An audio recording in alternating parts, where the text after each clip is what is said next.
Ahead and get started. I'm going to cover some of the comments in this area a little bit, the feedback that we've been getting, and then we'll turn it over to Link to start on hazard planning. Some of the types of comments we got from the fall exam are what element of a comp plan includes hazard management, and this has always been a back and forth thing, and we don't have an absolute standard answer. We have a variety of answers. What agency reviews hazard mitigation plans that are done by state or local government? Other people found that they were adequately prepared for this. The agency need to know the agency most concerned with hazard management. We'll talk about this tonight. Another person had 4 questions in this area. What is a hazard management plan? What should the plan be in the comp plan with safety not being an option? Who approves hazard plans, and something about zone that had to do with preventing wildfires. And I think we may touch on that tonight, the zone around the house and things like that, that may be. Approval authority for hazard plans. Let's see what else.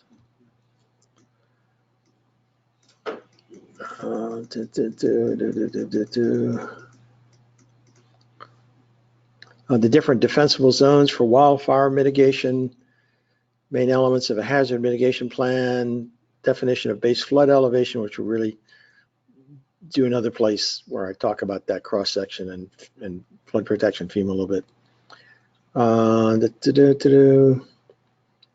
Let's see, knowing that the 4 principles of hazard mitigation, preparedness, response, recovery. And then that's sort of the general type of things that we've had. So those are some of the general comments we've had. With that, I'm going to set up the slide and then turn it over to Link and let him. Link, no, I'm going to give you the mic. And Link is a fellow that I'm just about to join, maybe in a month here, of American Institute of Certified Planners. I'll let you. He's got an extensive background in hazard mitigation, emergency management, all sorts of areas, and I'll let him give a little introduction himself and get going. My name's Link Walther. I'm been in planning for a few years. I did traditional planning until about 20 years ago, and I got into hazard planning, long-term recovery planning, and emergency management. And so I've kind of cut a niche in that area. Anyhow, this evening, the title is Hazard Planning AICP Exam Prep Session. The next slide is our course content that we're going to be talking about. I think one of the real important ones for planners is the role of the planner. We'll be touching on hazards. What is a hazard? What's hazard mitigation? We're going to talk on some on long-term recovery. We're going to touch on flooding, climate. Also in there was a question that Henry just, or a comment Henry just mentioned about wildfire. Yeah, not everything's on the water. And we do have wildfire concerns in Florida. If anyone's here in 1998, we had one town completely evacuated up in North Florida because of wildfire. So if we go on, the next slide is basically, if you remember last year, in 2019, this is the Bahamas. They lost, their damage was $7 billion. They had 13,000 homes that were damaged or destroyed, and 45% of them were on the 2 big islands, Abaco and the Grand Bahama. It was devastating, and some of you that live on the east coast of Florida, we were kind of concerned as well, coming straight at West Palm, and it was a Cat 5. We had put up with a Cat 5 before, which was Floyd back in '98. Same thing happened, same track, and then fortunately it veered north.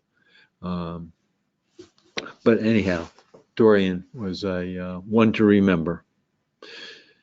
And of course, this year we have a completely different major catastrophe, as we well know, with something we don't usually talk about in hazard mitigation, but it is one of the major hazards, which is infectious diseases. I like this comment, the quote, "What were we planning against is Harvey as the new baseline, not Harvey as a one-off storm." And that's something that we have gotten used to lately. It's with climate change, we're beginning to see storms that are not always more intense, but have a heck of a lot of rain. We do have hurricanes with high wind as well, but we are now getting used to the storms that have a lot of rain. The next slide shows you, which is Tropical Storm Imelda. Tropical storm and 40 inches of rain. That was in East Texas. So we have them now year after year. Louisiana has been faced with just rain in the spring. Baton Rouge was completely flooded out several years ago. Monroe, just north of Baton Rouge, same thing. We're seeing areas in North Carolina that had not really been flooding until the last few years. They hadn't had a major flood since Floyd. And then 2016 and 2018, they had Hurricane Matthew and Hurricane Florence. And both of them, they had a lot of wind, but they also had their watersheds built up, and the water coming from the west to the east just kept getting higher and higher and higher before it's released into the ocean. And so there was a lot of flooding, especially in eastern Carolina. So again, the next slide is, the comment I had is, why care? Why care? Again, 2019, we had 14 weather or climate disaster events, more than $1 billion or more for each one. As you can see, it's a mixed bag, a lot up the Mississippi. Each year it changes. The fires in California, where they actually lost a town, completely burned out. There you see Imelda, right at the bottom near in Texas. We see tornadoes. We just saw a tornado in Nashville, destroying, and sadly that one was accompanied with a number of deaths. This has become the normal. I also wanted to mention that I had worked in North Carolina after Matthew, working with small towns that didn't have a whole lot of capacity or expertise in long-term planning and resilience. And one of my towns was a little town of Fairbluff. And after Matthew, it was really damaged and severely. It was devastated. And I worked with them for a year, and you could begin to see that they were beginning to pull out, meaning their attitudes were, it wasn't woe is us, but it is, we think we can do it. It's like the little train, I guess. I think I can. I think I can. And then 2 years later, Florence. And this whole town it looks like it's not going to be existing. They had population of 1,300. We're down to 800 during Matthew. And now they the downtown, which was like a traditional downtown, but it had 4 feet of water in all the buildings, and we were hoping that maybe they could be saved. But now I just heard the other day that the whole downtown is going to be bought out and made into a green space, which then will be connected to the state park. And again, these communities in North Carolina, it was rain, rain, and more rain, and that's all we're beginning to see. So much rain. And in California, they not only get some rain, and in California, they get wildfires. And then what do they get? Oh, they'll get a rainstorm. And then what happens then is, oh, they have landslides because there's nothing to hold the soil down. So it's all kinds of hazards around our country. And we're beginning to see it. I was just in Oklahoma. Working, they had the Arkansas River flooded last summer, and so we were there. And one thing Oklahoma did, they asked for help from FEMA. I'm a reservist with FEMA at this point, and we were out there doing an assessment. And they are a state emergency management office led by a director that totally understands it's not silos, but we have to be integrated. He wants to work across agency lines because it's all of us in together, and we should all be working together. And he's a new guy. The previous man was not interested. He was just into his own silo. Silos are power. So anyhow, our next slide is, these are disaster events. As you can see, take it going from 1986 and 5. Oh, okay. And all the way through 2019, and you can begin to see that the track is more and more events. A lot of water, a lot of flooding. And so it's a new day that we're trying to live with at this point. Emergency management. There's 4 basic principles. I probably think there's 5, but there's preparedness, getting ready, being prepared. And then there's the actual event, and so it's response. And that's what emergency managers are good at, responding. And then we come into recovery, and I think recovery in two stages. One is immediate recovery. That's ice and water and gas and just getting people back on their feet, in all the immediate activities in the early stages of recovery. And then there's what planners really should be engaged in is long-term recovery.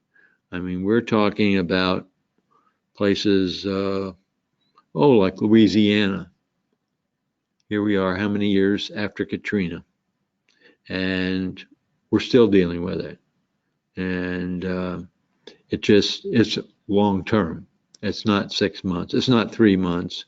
It's not, and this is an area that planners should be engaged. They should also probably be engaged, you might say, in the preparedness side, we call it preparedness, maybe mitigation, and looking at the land use patterns. When projects come into your departments, and you go through a development review committee, and you look at a particular proposal, or you hopefully have interaction with a potential developer before that ever occurs, or maybe it's before your local government decides we're going to move a particular school, but it's free land, so we're going to put it there. Well, it's in a floodway. It's in the floodplain. But we need to be looking at our proposed development, because it's a whole lot cheaper to build new and in the right places than to build bad and have to retrofit. It doesn't mean people can't build in like the 500-year floodplain or even sometimes the 100, but it needs to be, you should build safe. And it shouldn't be, well, I'm just going to build there because, well, I get flooded. I'll just have government come in and bail me out. I'll get my FEMA money or I'll get community development block money from HUD and they'll take care of it. No, that's not the way it should be. So then our next slide is going to deal with FEMA disaster legislation. Probably the most important disaster legislation is the Stafford Act. That's where all the money is for public assistance, individual assistance, and then there's more money in mitigation, but those are different pots.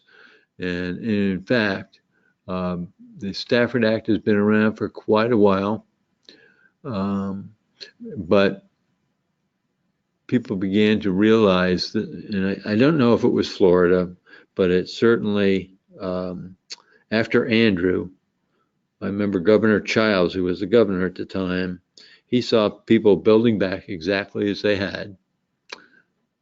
He said, no, stop, moratorium, statewide. And what was happening was, at that time, we had building codes. Every building code was different.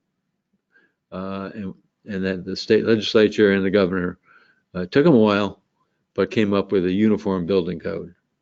The wind loads were more significant for South Florida than the Panhandle, but regardless, there was uniformity. And so even if we had a disaster, people had a code to work under, or builders and contractors coming out of Alabama and South Carolina or Georgia, here's our code. You got to build to this, not to your local code, but build to this new code. And then it wasn't until, as the date says, 2006, pets are pretty important to most people, and not a lot of attention had been paid to it. And so anyhow, they came up with the pet evacuation and transportation standards, and we're beginning to see, shelters that are pet friendly now. And there's actually some money that local governments can use to build pet friendly shelters. So let me go to the initiatives. Yeah, come back to DM A2K Oh, in terms of the plans. yes, I will. Okay. Yeah. Yes, we will be talking about hazard mitigation plans later. Here are two important FEMA initiatives. For a long time, FEMA wasn't very well organized. It was catch can as catch will. It wasn't until we had this really under James Lee Witt to try to begin to get an organization. And we had the initial one was a national response framework, which tried to look at feds, state, and locals and put, get it organized. So when we have incidents, that there's a process, that it's standard, and we all are working by the same rules, same lingo. And but then for quite a while, we didn't have a lot of mitigation. But as we've had more disasters after the mid-90s, and especially after Andrew, we had FEMA came up with what they call the National Disaster Recovery Framework. And that is like it says, it's a guide and it has recovery support services, and they're set up in disaster areas by FEMA, utilizing with the input from state government and the locals. And so it's developing these functional teams, housing, transportation, infrastructure, environment, and services are provided to these local governments and state governments as requested. It's voluntary, but it's the first time they tried to actually organize, which is, from a planning perspective, my hat's off to them for doing that. So next, FEMA funding.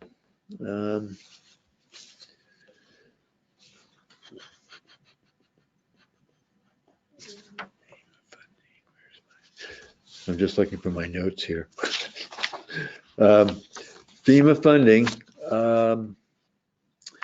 there's, under the Stafford Act, like I said, there's public assistance. Public assistance is used to repair, and sometimes there's some money to mitigate facilities that were damaged. And that's what they call 406 funds that can be used for public assistance.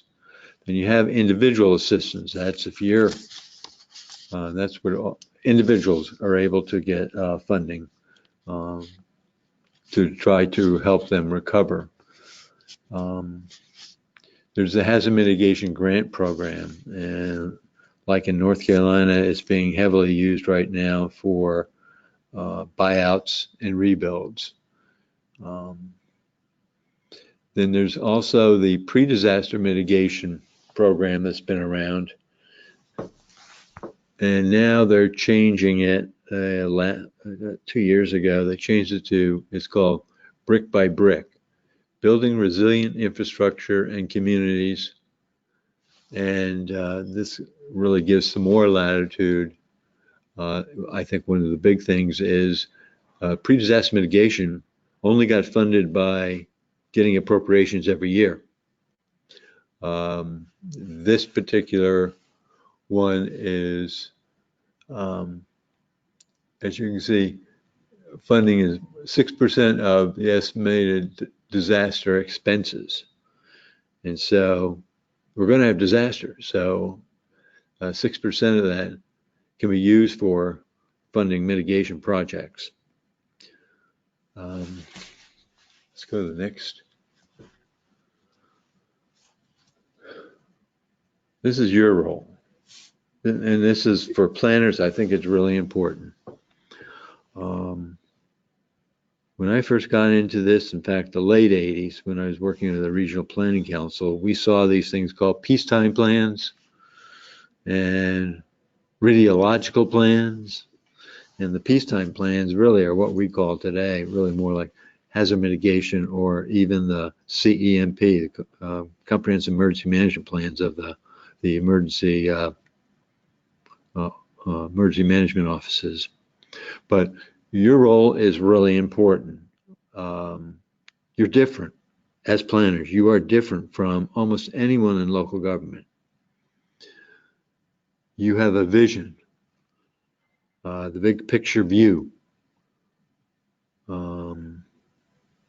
You know where to keep development out of risk areas. As part of your planning process, that should have been mapped. And if it isn't, you should. And what risks and what types of risks, what kind of hazards place you at risk in these various areas. But you also have, unlike a public works guy or a traffic guy, that you are used to influencing policy, regulating land use. No one looks at land use but you. Emergency managers don't. They're just in there to, manage the disaster. Also, you were the ones that set the comprehensive vision and the goals for the community. And like the last point talks about identifying strategic points of intervention. But that's what planners do.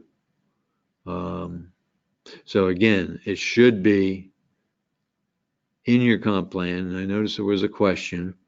There's a couple ways. And I was working with Washington, D.C. when they were updating their comprehensive plan.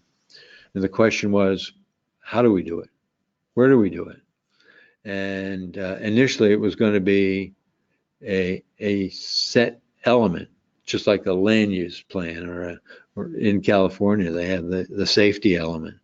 But DC decided to integrate it into every, because you start to think about every, whether it's land use or it's solid waste or it's recreation or it's housing or it's transportation, all of the, and coastal management, all of the elements in the Florida plan have aspects relative to hazards that need to be addressed. So instead of just a overall element, which is fine, but it's also fine to, and I guess that's my opinion versus others, but I've seen it done. Like I said, in DC, that's what we did. And we, in fact, first started out with the idea of a resilience element and then ended up with putting it integrated into all individual plan elements. There's also I'll just say this is an aside, really. Charlotte, the city of Charlotte and Mecklenburg, Charlotte-Mecklenburg, has done an outstanding job of integrating their stormwater management system, developing their stormwater management system. And it actually is a system that now generates money every year for them to buy out properties and or have money for emergencies when people are flooded. They can immediately buy people out. And it's and what they do, they're creating like a regional pathway or regional park by linking all these areas. So they're getting the kind of a multi-purpose effort. They create these recreational trails along in these flood areas. So they're getting recreation, but they're also, even though they're flooded, it's that's fine. They absorb the floods. This has worked well in several other communities as well. The next thing we want to talk about is the definition of hazards. And there's key words in that. There's events or physical conditions, if you think about it that way, that have potential to cause fatalities and injuries. I mean, we're going through that right now, but it's not a land use issue, but it is a hazard issue. It looks at fatalities, injuries, okay, property damage, infrastructure damage. We've had in North Carolina a lot of agricultural loss, and so have we in the Midwest. Damage to the environment, especially our waterways and our beaches. A lot of damage. There were Hurricane Florence in North Carolina. It damaged the coast more than it did the interior. And so their beaches got hammered during Florence, but not so much during Matthew. That was really a more really decimated and devastated the areas along the rivers farther inland. Also, we talk about interruption of business. We're hearing that today about, with the virus. and also other types of harms or less. So it really captures what kinds of events or what kinds of physical conditions. And in Florida, in our hazard mitigation plans, we look at things as all hazards.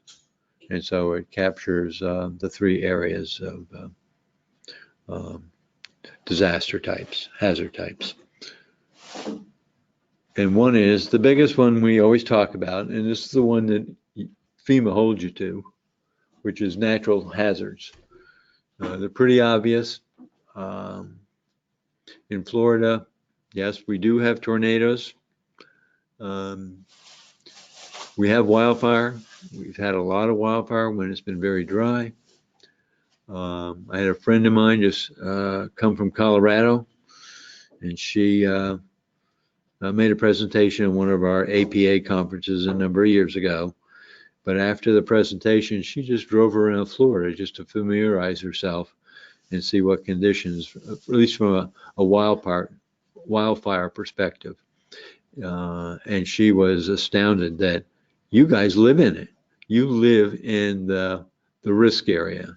In Colorado, they actually have like a buffer area between the risk area and where people live, although it's changing more over time.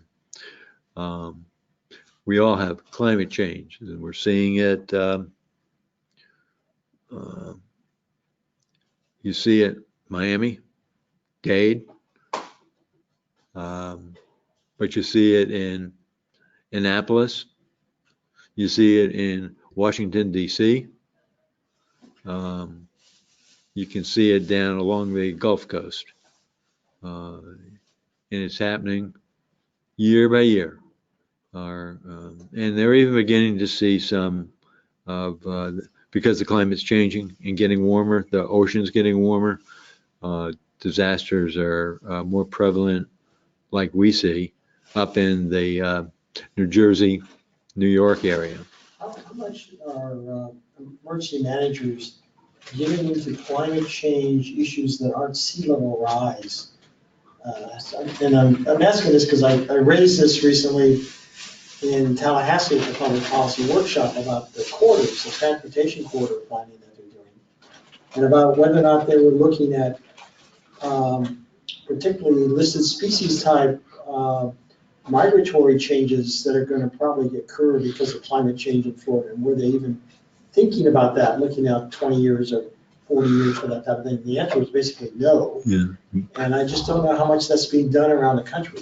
Well, I have been involved over the years with the state foresters in the Southeast, and they, 10, 15 years ago, they already started talking about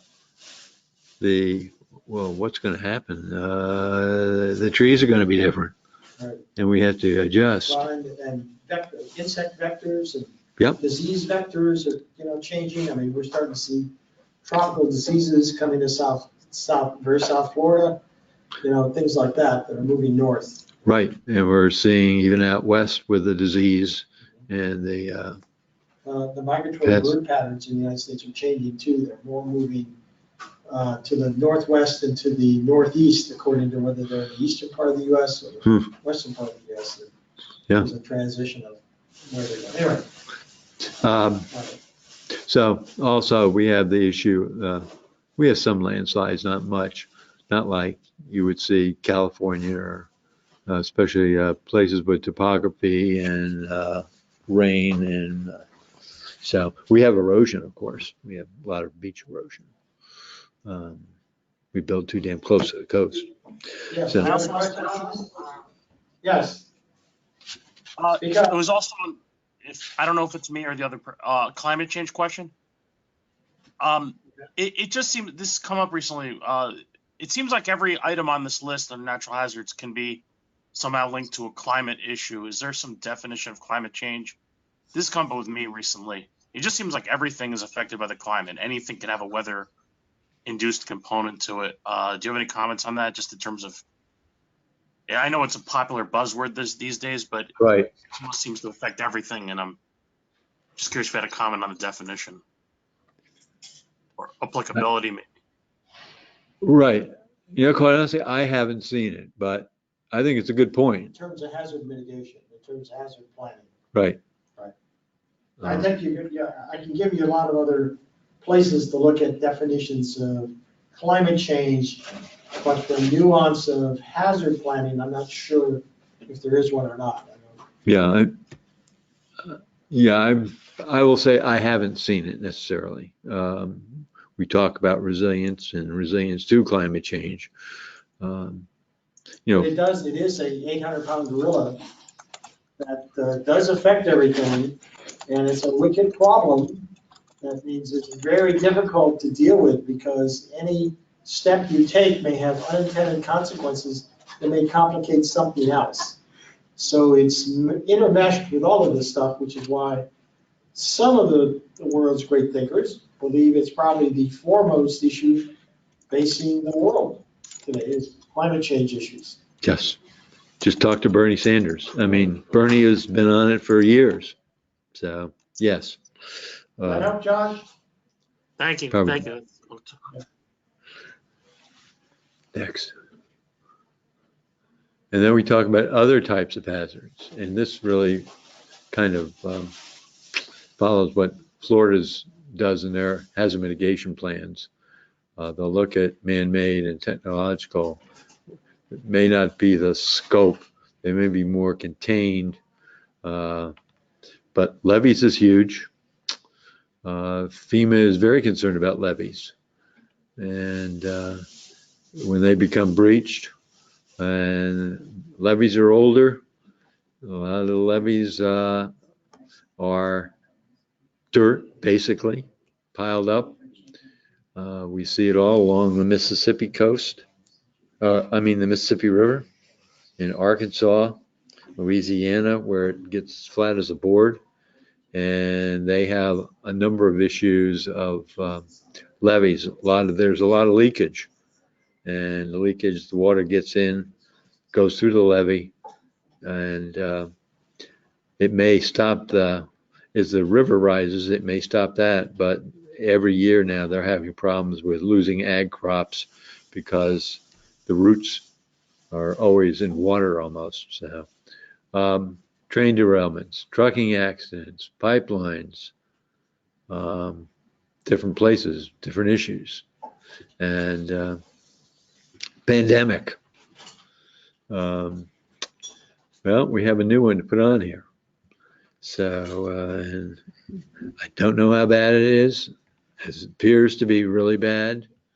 But maybe we just don't know enough about it right now. But we don't know whether it's going to die out for the summer. We don't know, really what the true death rate is. I mean, it looks to be about, like last I saw, about 0.6%, about 5 times the flu in terms of death rate. Yep. But it seems to be very transmissible, being able to be transmitted between people very easily and spread extraordinarily fast. So. Right, but we really don't know a whole lot about really good mitigation measures. We're probably learning as on the fly. And so if we do good mitigation and it comes up in 2 years or whatever, maybe we'll have a known procedure and things that can mitigate against. I mean, the thing that gets scary is when you look at the Spanish flu, the influenza at the turn of the 20th century. Worldwide that killed between 15, I think, and 25 million. And in the United States, we had 500,000 that died from that flu. Now, obviously, our medical system is much better situated. We can deal with things, but still, that's what the scare is. Well, I think one of the real scares is when you look at Italy. I mean, supposedly that's a sophisticated country, or a lot more than most nations, and at least I know, over 600 deaths already. So, again, what is hazard mitigation? Again, here and I've underscored, it's a sustained action. It's not just an action taken, and no, it's sustained to reduce. I don't necessarily believe you eliminate that many long-term risks to life and property, but you definitely can reduce to hazard events. And it can be, like it says, you can do it before, during, or after.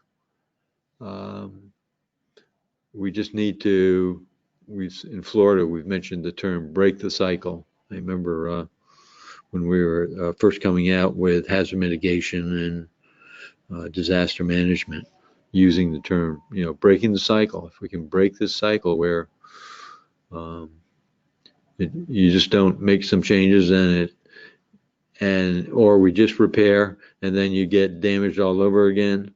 It has to be more than that. To break the cycle, you have to take actions, and that's really getting into the mitigation area. So, and to do that, we have developed, we were one of the leaders in the country, Florida, in coming up, we call ours the local mitigation strategy. And the Disaster Mitigation Act of 2000, it was just the hazard mitigation plan. Now, did that plan require states and local governments to develop them? Or what was or did it encourage them? No, they were required. And that was to be a plan that was developed by either the local government or by the state. And then it had to be approved by FEMA, correct? Approved by the state and then the FEMA. First approved by the state and then by FEMA. Okay. Yeah. That has come up on the exams. Some of that aspects, okay. And that's why I wanted to clarify a little bit. It actually has 4 pieces. The planning process, which is important, because you got to build an advocacy base to try to. If the locals don't support their own plan, then it's not really going to work. And we see a lot of that. That's a lot of them because of the FEMA reviews. It gets to be nitpicky. And I know the locals say, okay, do whatever. And then after the plan gets the FEMA approval, they don't use it. They should. But FEMA needs to look at how it reviews plans, because a lot of its people that are reviewing plans have absolutely no experience working at the local level. And main thing is to get the thing and its actions begin to implement. We do have counties in the state that are doing that. So, but again, we have a planning process. A big piece of plans always are risk assessment, defining what are the hazards we're even going to look at. And then once we define the hazards, what's that mean? How bad? And are there certain hazards worse than other hazards that need more attention? And again, like we talk about, an estimate of the potential dollar losses. And then we have, once we come up with the problems or issues, is to come up with solutions or potential solutions.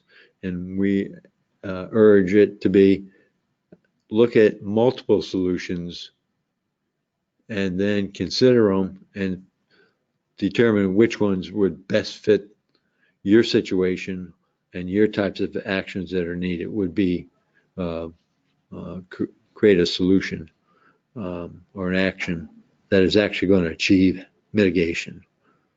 And again, I go back to public engagement is really important. Usually a lot of people don't take a whole lot of time of engaging the public. They have a committee, but not many people even know about hazard mitigation plans. And then we had an instance where you were beginning to see counties and sometimes cities not even update their plans. They're supposed to, because if you don't have an approved, FEMA approved plan, you can't get hazard mitigation grant funds. And many of them saw after New Jersey, Sandy, they saw this big county, Monmouth County, right outside New York City, had no plan. And what's FEMA tell them? Oh, we'll give you a year and get it done. So you know what? Some of the hillbilly counties I worked with in Arkansas, they're not stupid. They're not updating their plans. It was a bad decision, I think, on the part of FEMA. But again, that's my editorial comment. But, you know, beat down the small ones and allow the big ones to get away. This is the way I look at it. And so now we have a number of counties and cities that are not renewing their plans, and yet they're important. But most of the time, all they locals view it as making money available to them through the hazard mitigation grant program. So, Speaking of. Hmm? Speaking of. oh, yeah. Oh, I screwed that up. Yeah, and you can see it's a little dated, but again, the majority of money is to hurricanes. We would now probably see the flood pie, piece of the pie, increasing. Hurricanes are going to have flooding, but there are situations like I mentioned earlier, it's just floods, period. Just rain and rain and more rain. But again, I wanted to mention also that the FEMA funding for what we call hazard mitigation grants monies is significant, but the real funder isn't even up there, which is CDBG, what we call CDBG DER. Many of you deal with CDBG, whether it's a state or whether it's a city has this annual CDBG program, or many are trying to get funding through small city CDBG. But this is also then a special program, and it's a ton of money. Now, they're talking about taking some of the coronavirus money from from FEMA. Is that going to be coming from the hazard mitigation grant program or some other program? Or is it going to be new money? I don't know. I mean, they did talk about, what, $8 billion? Right. Yeah, there's a lot of money that, like in North Carolina, they have $198 million. This is during Hurricane Matthew. Was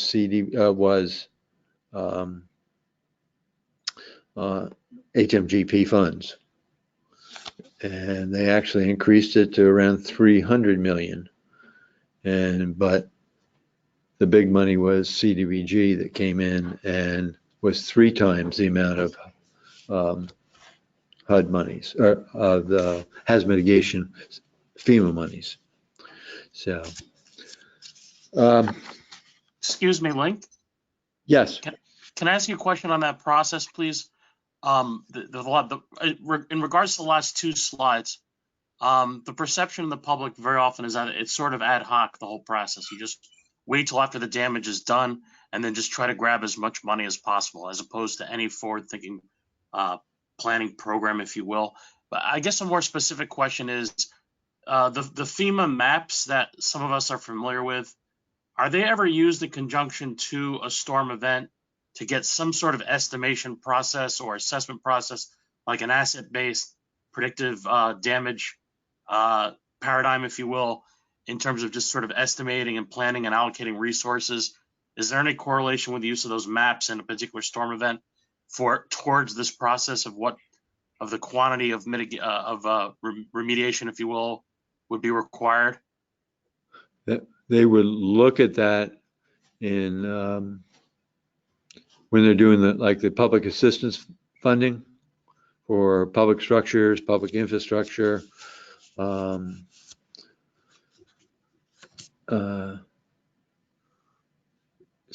So it is used. But a lot of times the data is somewhat dated. Some of the data on a lot of the flood maps, unless you've been recently updated, a lot of the old flood maps are like, what, 5 foot intervals, which is, doesn't tell you a whole lot. Tells you something, but not a whole lot until you get down to, like Palm Beach has, which I think is 6 inches, 1 foot. 6 inch or 1 foot, depending on Yeah. where you are, I think. Which you can make a much better decision. Are the flood And maps used for any predictive surge analysis, or is that more NOAA, or is it a combination, or am I off base on that? yeah, I'd say it's probably used more for Insurance? research. Could be, yeah. House pad elevations. Okay. House pad elevations. Oh, yeah, base flood elevation, and that's also helped change us. A lot of communities now are going to create a increased height above flood elevation. Like a foot, some places are 2 feet. So yeah, there's certain amount, but probably a lot more could be done. Thanks. Thank you. Again, one of the problems has always been, and we still have it, institutional obstacles to implementation. We've had a lot of local governments, state governments. What we talk about, smokestacks and silos. Basically, it's not an integrated approach.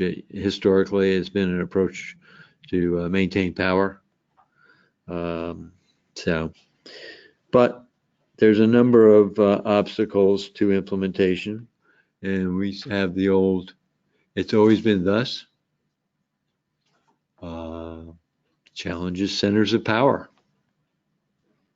And usually the centers of power have pretty big egos. So people don't challenge it. Also with bureaucracy, we see places with slower, and slowest. It's been very frustrating to see the money coming from the federal government, whether it be HUD or it be FEMA. And, I remember in New Jersey, the people thought they were getting a check the next week, a week after Sandy. And they learned that, oh, maybe a year and a half, something might be done. That's also something that, if you know that, Galveston was a place that had a hurricane. And what they did, they were able to, the local banks got together and created a sump fund that could be, people could get loans, temporary loans. And then when the FEMA funding came through, then they pay those loans back, they pay basically their check from FEMA went over to the bank. But that was one way to kind of try to speed up the process. But sometimes speeding the process up is not exactly what we want to do. To see where people just rebuild exactly the way they always have. They're in a flood area, they still rebuild. And guess what? It's going to happen again. I saw that happen in this little town of Lumberton I worked with. 2 years after Matthew, here came Florence all over again. They never corrected the levee issue because the state was dragging its feet on funding. So we have a lot of the bureaucracy, whether it's federal or state. It's this slow speed of reimbursement. So achieving plan effectiveness, because as it says, it requires both vertical integration as well as horizontal integration. The municipalities and the county need to have their agencies working together. We had, when we did several post-disaster redevelopment plans, one was like Hillsborough County. I mean, we had 200 people and 13 committees with all various functions related to disaster recovery working together. It's a good way for people to learn that there's more issues than just what they're interested in. And there's a lot of pulls and tugs. If you're an elected county commissioner or a city council person, a lot of people don't realize the pressures they're under and the compromises they need to make to move forward. So, but vertical as well. And that's why that FEMA's come up with a response plan or framework that begins to address this vertical integration. It looks at the FEMA to state, to could be region, down to local. So there's some kind of a process. In the last one also is, you can see, this is a meeting, sadly, in this small community that may not be around any longer. But we had a community of 200, a community of 800, and we had 200 people come to this public meeting. You got to get buy-in by all groups. And I keep hearing it. I have friends in North Carolina, councils of government that I work with, and that's what's so frustrating to them. It's always the state coming down and saying, this is how we're going to do it. They never go to a regional COG or to the locals and ask them, what do you think? I think it's essential. You got to get stakeholder engagement. And I believe it starts day one. If you just come down with your plan, the state does, it's not going to be accepted at the local level because they're so wary of them already. So anyhow, integration, that's what we're talking about, is a whole number of reasons to have plan integration. It's a reduction in long-term loss prevention. Really critical, formation of beneficial partnerships. Many local jurisdictions, and they don't look out and say, who are all the partners? They usually it's, we don't have any money. Well, every problem is not solved by money. Sometimes it's solved by groups getting together, working together. I'll bring up an example. Union County, just outside Gainesville, north, very rural. Tax base almost non-existent.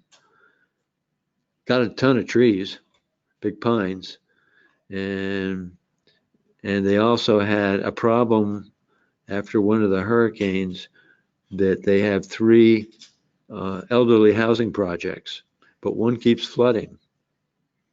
And so we also had a hospital administrator there, a small hospital, not big. And the administrator said, you know, we could keep people temporarily because we have a wing that isn't heavily used. And then the administrator says, but we have a problem of, we got these big, huge pine trees right next to our structure, and we'd like to do something about it. And the state foresters came in and said, we'll cut them down and we'll take them to our sawmill. And, and we can make shutters out of them for you. So all of a sudden they began to see the light went off that, it's not everything with $1 million. You have to be creative and think outside the box. A lot of those items up there, I think one of the important ones is number 9. In Florida, comprehensive plans have the force of law, and I realize they've been gutted by a previous governor in his legislature, but it's still there. And integration into the comp plan gives the hazard mitigation plan teeth. Where do we integrate? Well, start thinking about it. Does your town have a comp plan? Most likely. What I found initially in the late 90s and our first run through with developing hazard mitigation plans, you look around the table of the people who, at the meetings and you say, where's the MPO? And somehow, folks, MPOs have a lot of money with transportation and they need to be a part of the process. Redevelopment plans, I talked to locals about that. Where are most of them located? It's a whole lot in Florida, located right on the water, historic settlements. And yet, do their redevelopment plans even address hazards? Which they should. Historic preservation plans. We have public works programs. Water and sewer needs to be addressed. Landfill programs. Here in Palm Beach County, they have a place called Okehely Park. And I see it as, it's a multi-purpose park. It can be used during disasters as a temporary debris site. And so you want to make sure you don't fill it up with all, certain parts of it with facilities.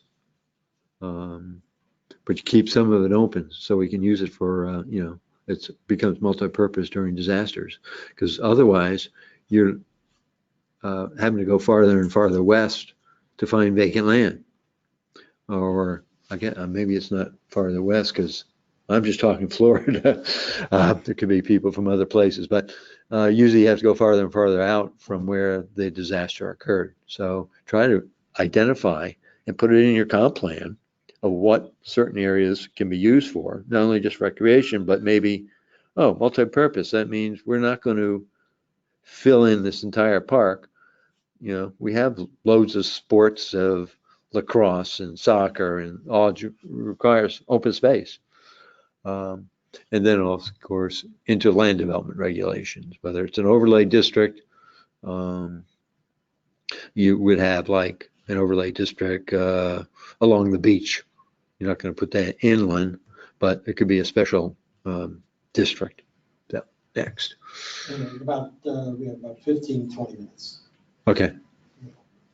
Comp plans. And the points here are California, and this has been on test before, I guess, they require a safety element as part of their general plan. I'm not necessarily, I'm not sure that's the question should be asked, but they do need to incorporate hazards and the risk from those hazards. Well, one of the feedback we got is that they didn't have coastal nor safety as part of the options. So where else would you put it? Your answer, other answer was put it throughout. But if you had to put it between land use and maybe one of the other elements, I don't know where you prioritize it. Maybe you do it land use, but it's not clear. I don't know if there's a definitive answer. No, I don't think there is. Yeah. My perspective is we just need to integrate it into the plan some way. We talked about Florida and its coastal zone element, but also Cedar Rapids, after it's undergone a number of major floods, the state legislature there actually passed a Smart Planning Act, which includes hazards, the hazard elements in comp plans. So let's go next. So sample question. California safety element is the general plan is expanded to cover the following areas. Multi-part question. You have 4 options. Anybody online have a possible answer? Some of you have seen this question before in our practice questions we do on Saturdays. With any multi-part question, you try to look for one that doesn't fit in. Who's going to be fiscally responsible for a disaster like a hurricane or a wildfire that's not man-made that you put in your comprehensive plan, right? So you knock out 3, that knocks out A and D, that leaves you with B. The difference between B and C is whether or not to include two in it, man-made hazards. Can you cover man-made hazards as part of your hazard planning? The answer is yes. So the answer should be B, right? Anyway, that's how you work through this. All right. Back to Link. Mentioned this earlier. There's, under the principles of emergency management, that they mention there's recovery. Well, like I talked about, there's short-term recovery and there's long-term recovery. I don't know if this is going to come up in the exam, but this is just, I think you need to, especially from a planner's perspective, understand long-term recovery is you. Short-term recovery can be emergency managers working with you. But there's a need to go from short-term, have a segue, short-term to long-term. And that means emergency managers need to work with planners and planners need to work with emergency managers to make that happen. And there's no reason I've seen it happen with a lot of jurisdictions. So anyhow, long-term is talking about relocating, talking about, well, you know, with sea level rise, there's been talk about, you know, building back. Not always easy one to get through, but resilience. Again, resilience is something that's kind of a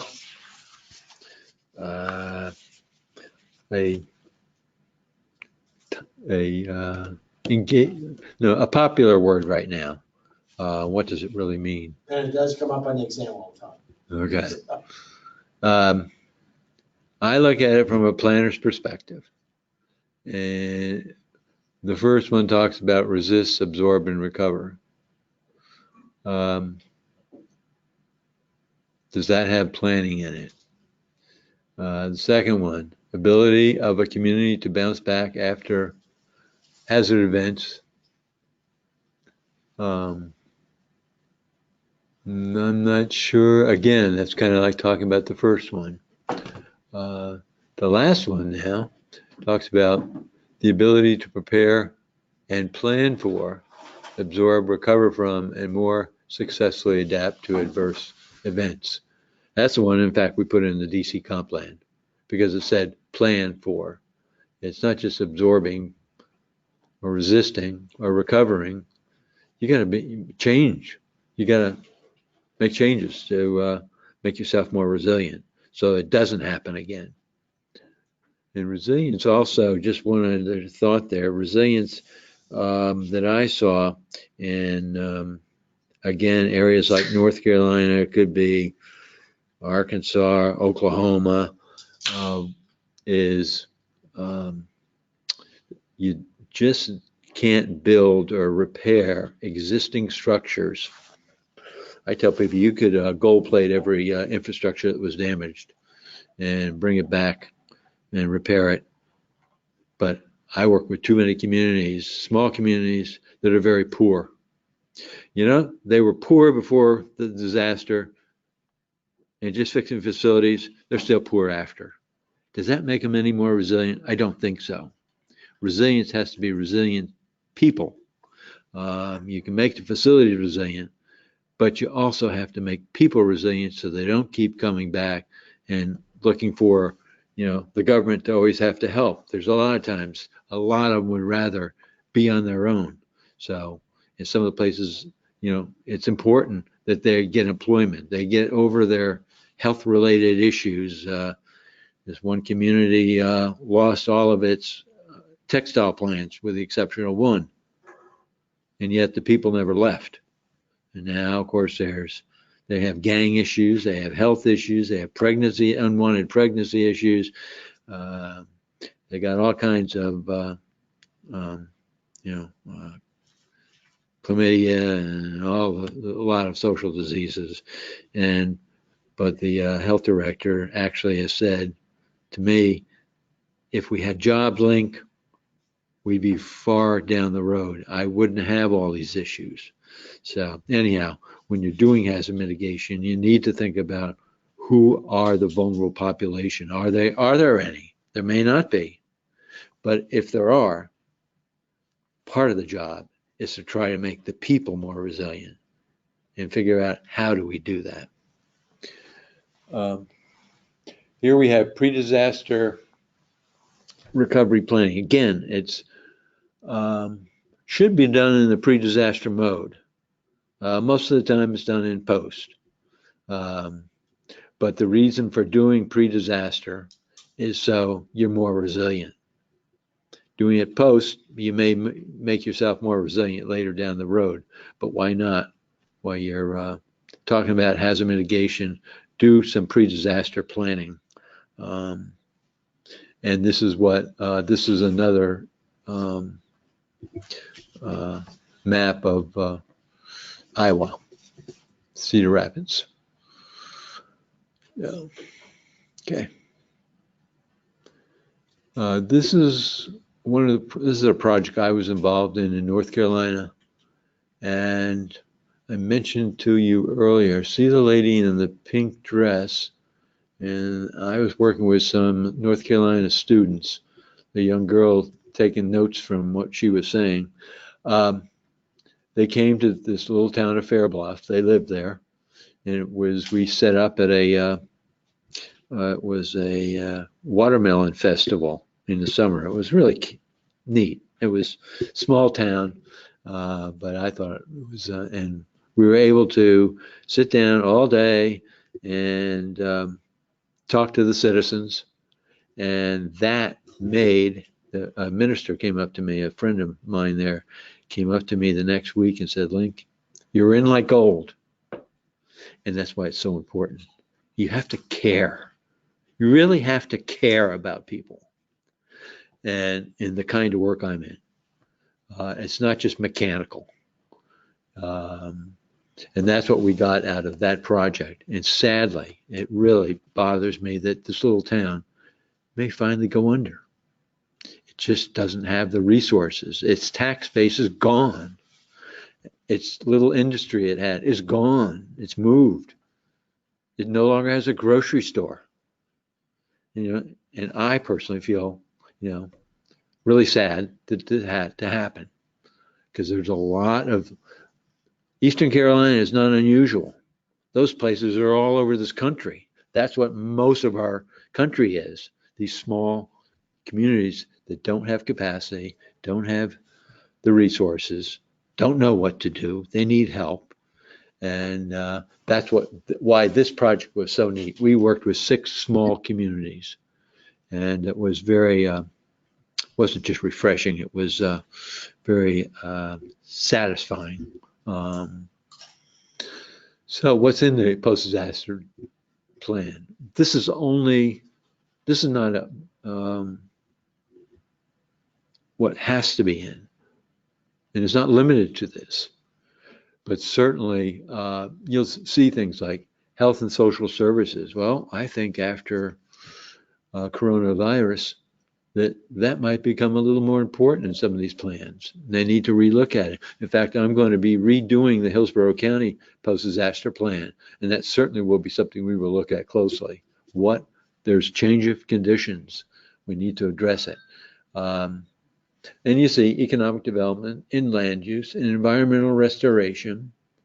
Certainly in a post-disaster requires public outreach or engagement. And real engagement, not just phony engagement of a couple public hearings. Financial management is essential.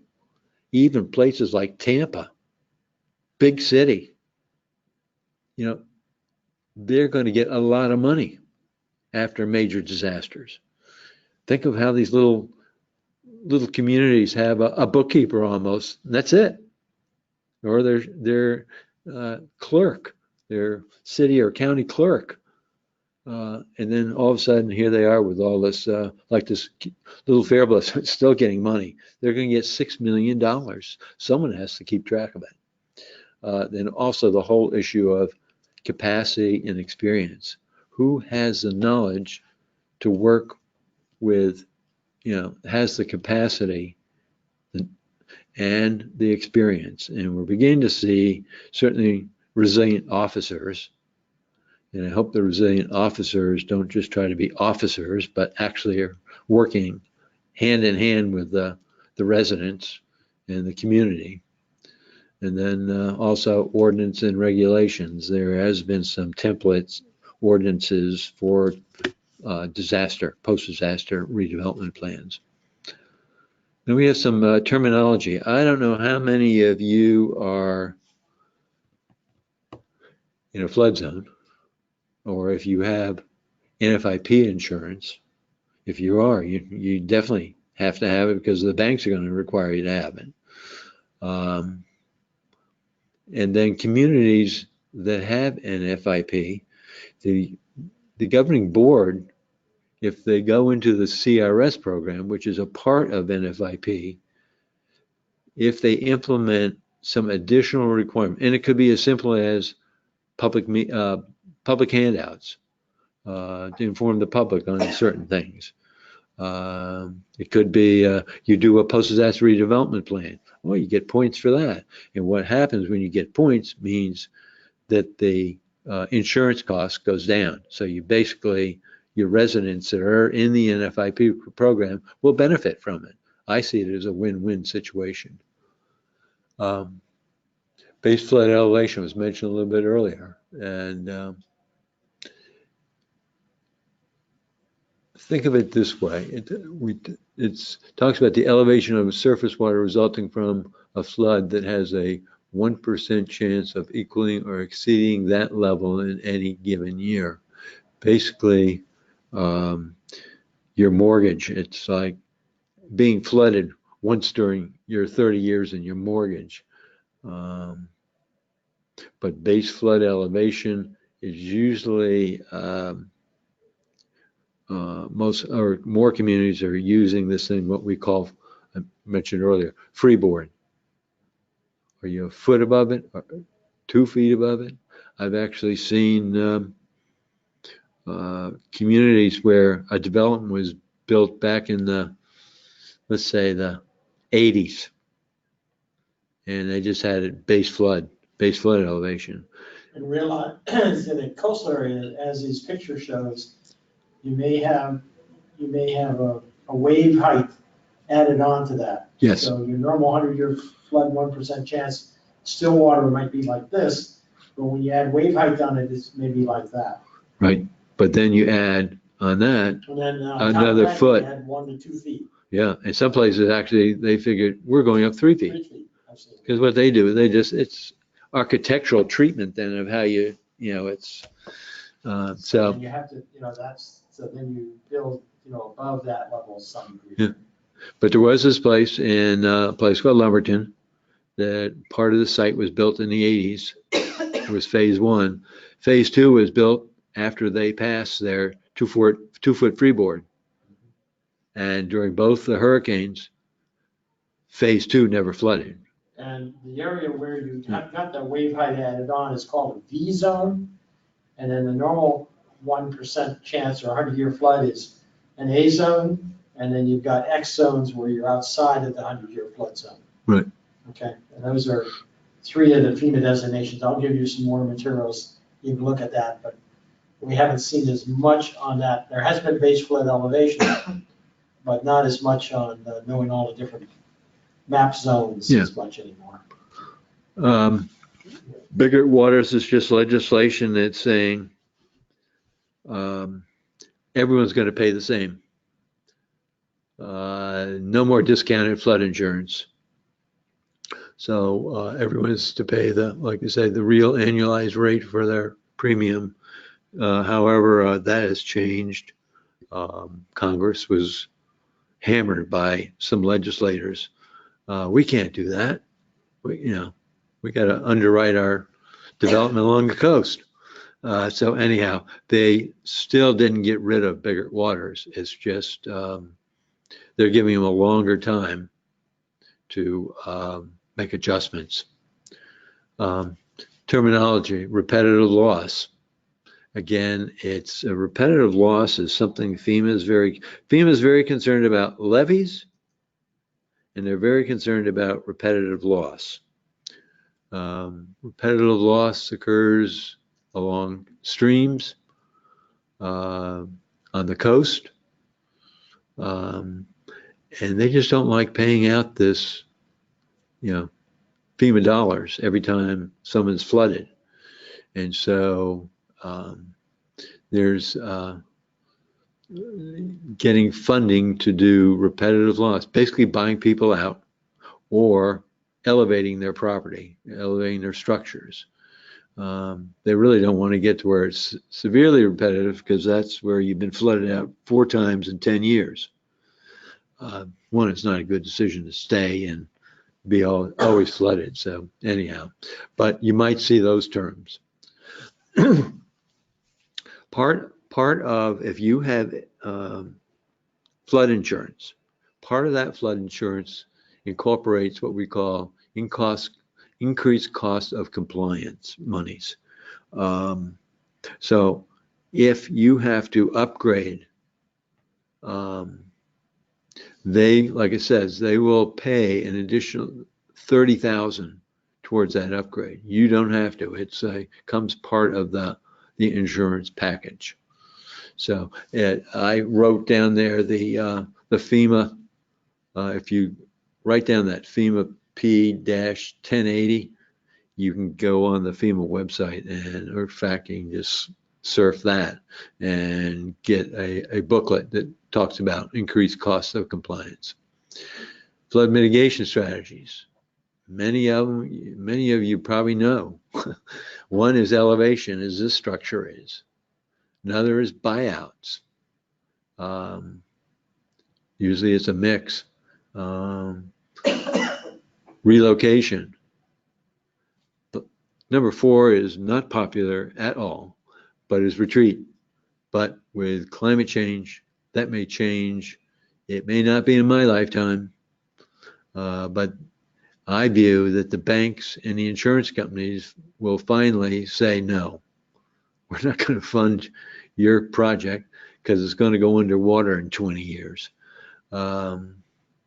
Also, land use. You don't put all high density right next to the water. And the area that floods, there are good examples, like I said, Charlotte, Mecklenburg, and how they've treated it. There's flood proofing, both wet and dry flood proofing of houses. And I'm sure that house, even though it's elevated, has along that bottom, the bottom story on the ground, it's been flood proofed. And then we've used, there's build out studies, and that's in fact how Charlotte Mecklenburg justified their ordinance of for stormwater, for our stormwater management system. This is a little town along the Mississippi. In 1993, they had major floods along the Mississippi, and it was they had the Merrimack River drained into the Mississippi, and right where it drained into the confluence, this town of Arnold, city of Arnold, was located, and they had over, I think, like 120 structures flooded. What they did a buyout, and they've created this Merrimack River Greenway master plan. And they now had a flood situation, I think it was 2 years ago, and only one house flooded. The area they bought for Greenway, there was water on it, but it did exactly what it was supposed to do. It was a great mitigation strategy. And this was done just by a small community. Sample question. Yeah. The National Flood Insurance Program passed in 68, required local governments to.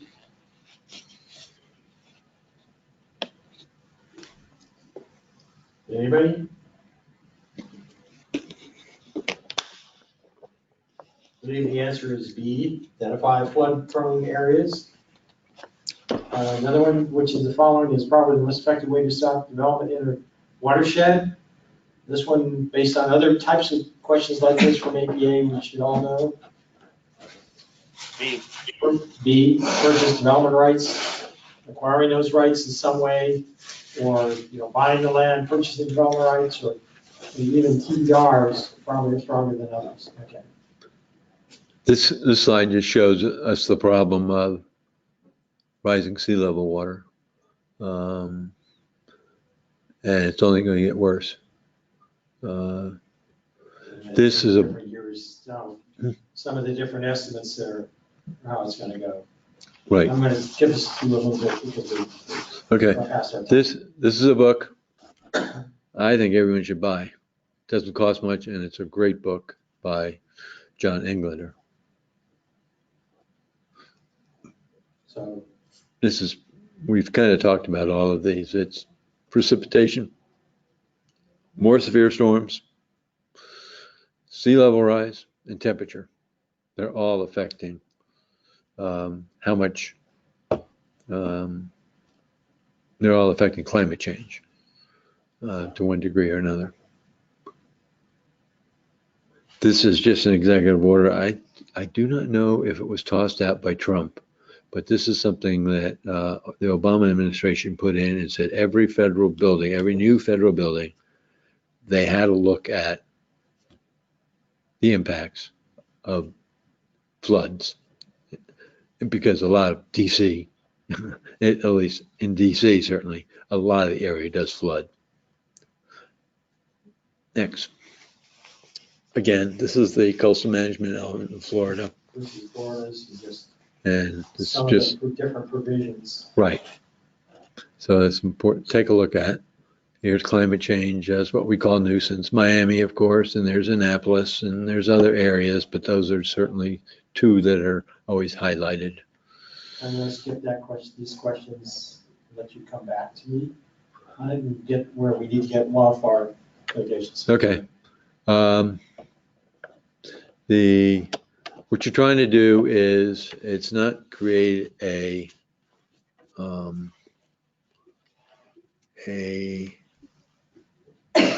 environment around your house that is a scorched earth, which basically there's no plants, no nothing within 30 feet or even 100 feet.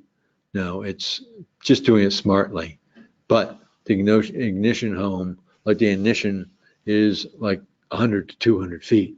So you have to be smart with how you do your landscaping and how you maintain it. A lot of places don't. A lot of people don't. Here we call it defensible space concept, creating 3. These are accepted through all, forestry. These could be actually put into a comp plan if you have a lot of wildfire, or may put it in regardless because it could be useful, so that when you're doing a development review, you're looking at if it's in a risk area for fire, that depending on the zone you're in, that could become a provision that you have to think about. It's just a friend of mine came up with this, and I really thought it was appropriate. A final thought: optimizing resiliency through pre-disaster planning requires the integration of risk management plans and procedures across an entire local and state decision-making framework. I think it's a pretty cogent statement to think about. Thank you. And I just wanted to thank Link for being here. We have the 3 old folks here, all in our 70s, I think, or close to it. Susan's going to turn 70 in a few weeks. And we have no students for the first time ever. So I don't know if that's, relevant to what's been going on around the country. But it's the first time you're here. But we did have up to 27, I think, online. So we do have a fairly large group online here. So just everybody, if you thank Link, who's, like I say, one of our fellows and our expert on emergency management hazard planning, we appreciate it. And Link, I'm going to say tonight we've got Mexican in the back and we got plenty. It's all you can eat. It's tacos and other things, I guess, chips and stuff. So feel free to do that. I'm going to go ahead and get started on the next presentation and start to go through. And if I don't finish it, what I'm going to do is add a second little mini webinar to it after I add it tomorrow. Okay. So let me go get, and we're not going to do practice questions right now in this area, but I'll give them to you on the FTC site. And I'm just going to real quickly show you some of the type of feedback that comes up on these areas and plan making and implementation. They got several questions on zoning and PUDs and subdivisions. They wanted to know, what does an overlay zoning and PUDs have in common?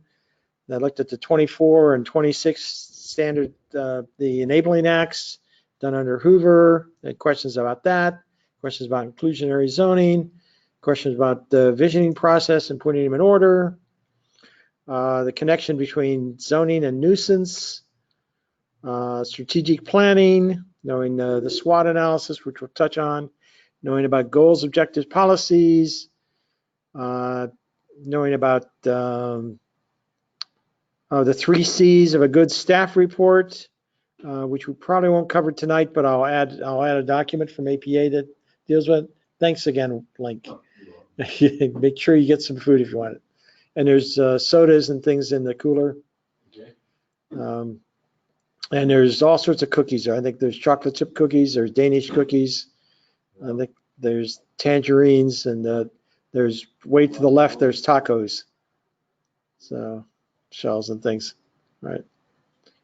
So anyway, that's also scenario planning, which we're not going to really talk about tonight, but I may have something to give you soon on that.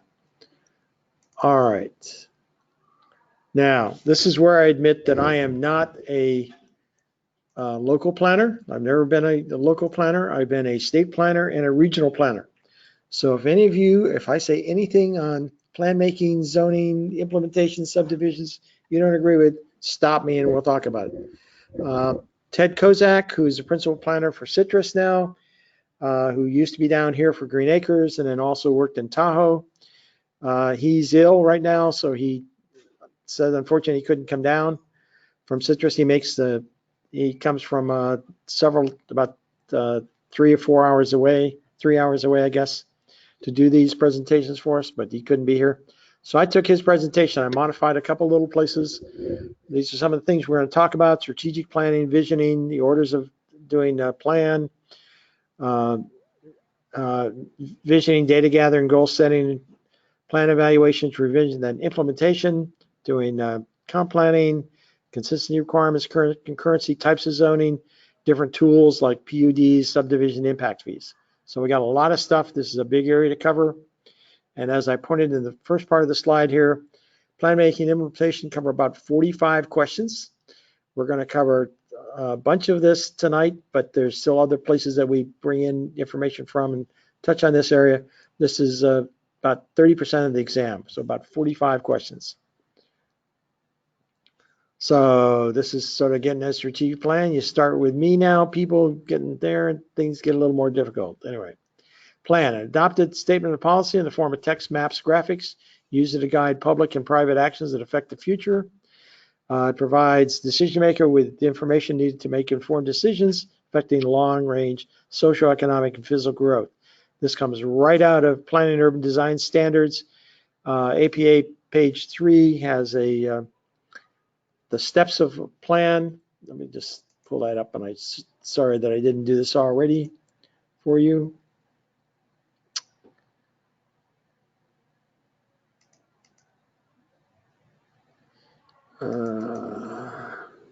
Sorry, just take a second here.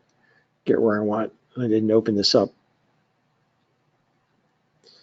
And in our links that are on our website, which I've shown some of you before that you've asked about this, if you just go onto our website and pull up steps to make a comprehensive plan and take that first one, first website there, and click on it.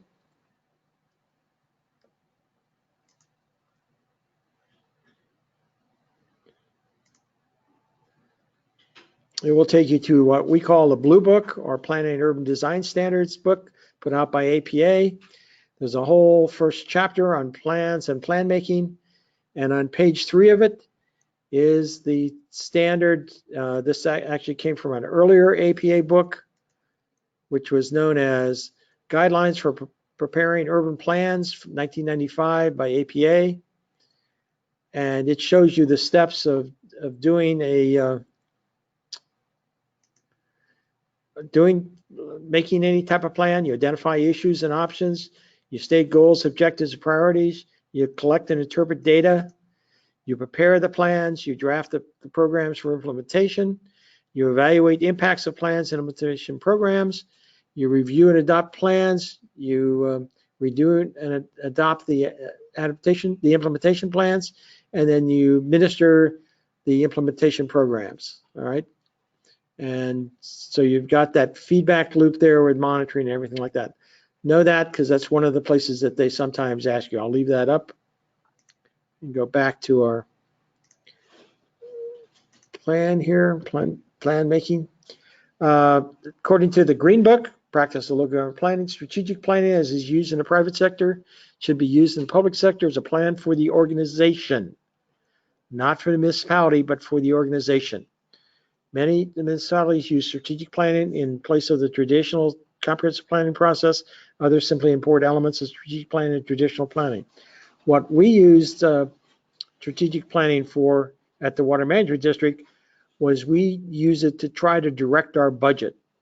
So trying to say what were the most important things that we're doing, what are those things that statutorily we're required to do, and we had a whole rating system in our strategic plan to try to do it. So the steps, typical the types of steps in strategic plan: you scan the environment, you identify key factors and trends that are important to the future, determine how the external forces will influence those events. You identify the organization's mandates. That was statutory provisions for us as an agency of the state. You select key issues based upon that scan. You set mission statements or broad goals. You conduct external and internal analysis to see how well you're doing on things. You do your strengths, your weaknesses, your opportunity, your threat, your SWOT analysis. You develop specific goals, objectives, and strategies for each key issue. And you develop an implementation plan that specifies timetables, resources, responsibilities. You monitor, update, and scan the process and the changing environment, and it's an ongoing activity. So that's just a real quick and dirty on strategic planning. Remember that the SWOT analysis is strengths, weaknesses, opportunities, threats to the organizations. What are your strengths of your organization? What are your weaknesses? What are the opportunities to do something? And what are the threats from the outside that are going to do something to you?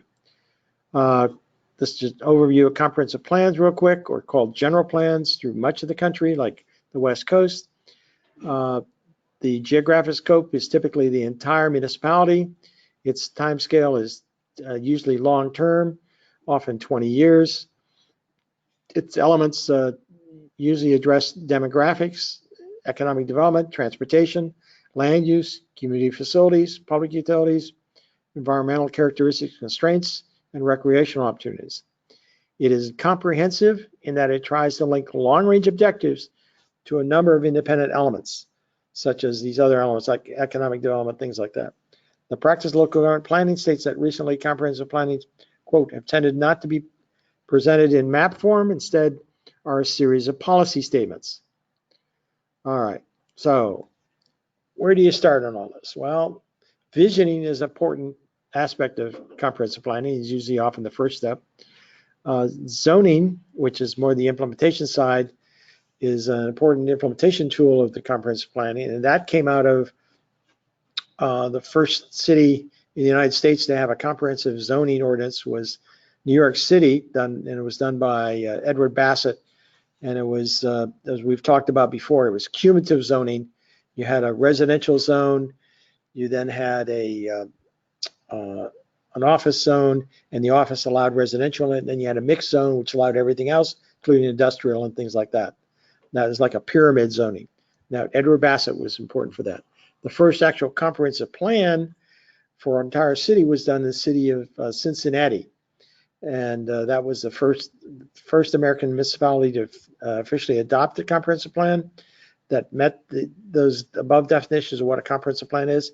And the person that was associated with that were Alfred Bettman, who often is associated with, Edward Bassett is often called the father of the American zoning.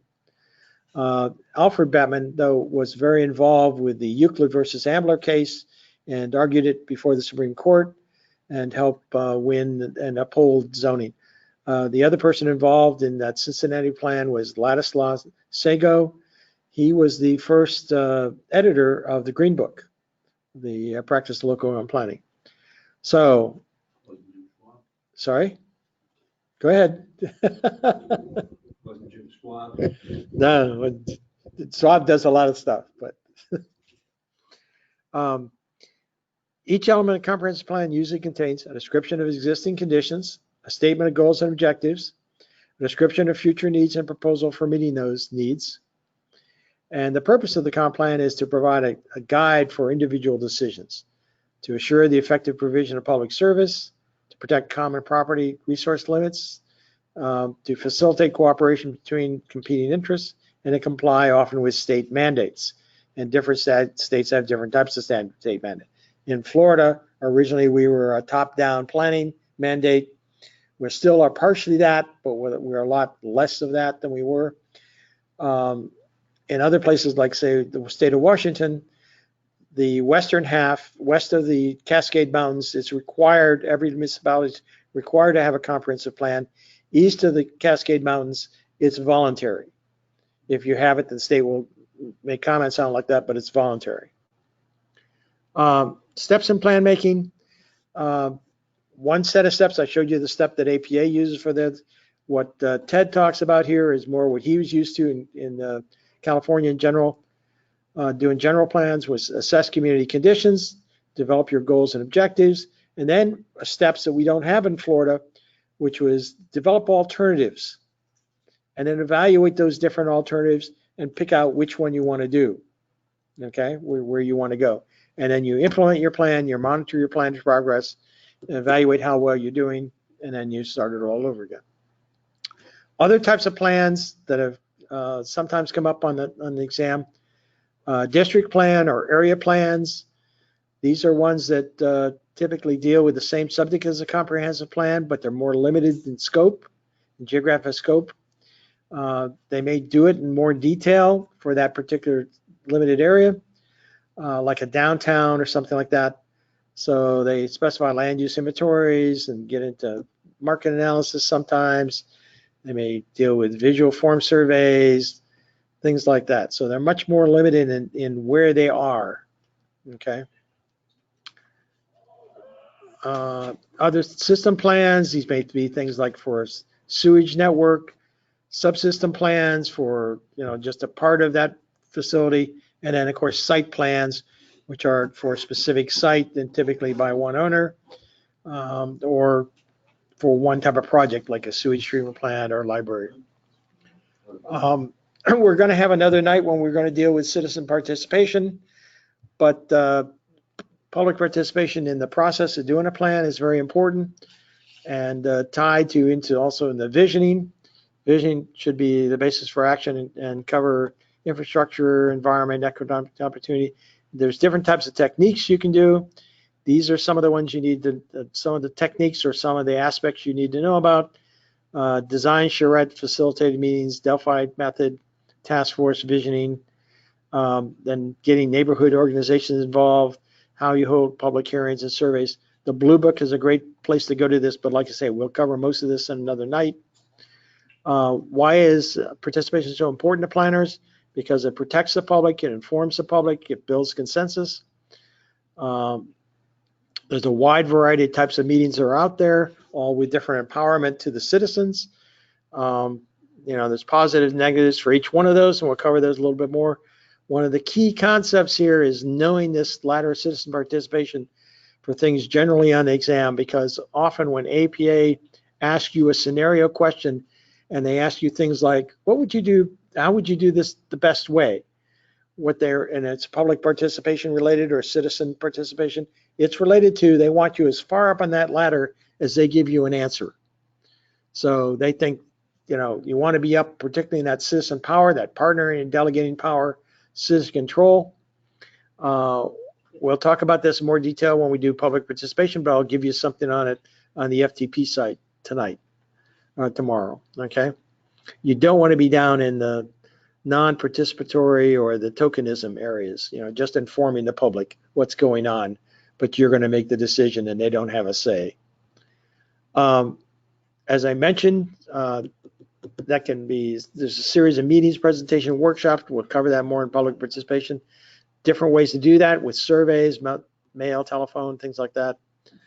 You get into visioning sessions and you get into SWOT analysis. There's just the SWOT, the strength, weaknesses, opportunity threats box that we talked about.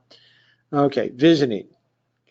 Community involvement is the key to a successful vision project. Through early involvement of those who must implement the vision, it can motivate citizens to work actively towards the future they desire while demonstrating a willingness to work with the community.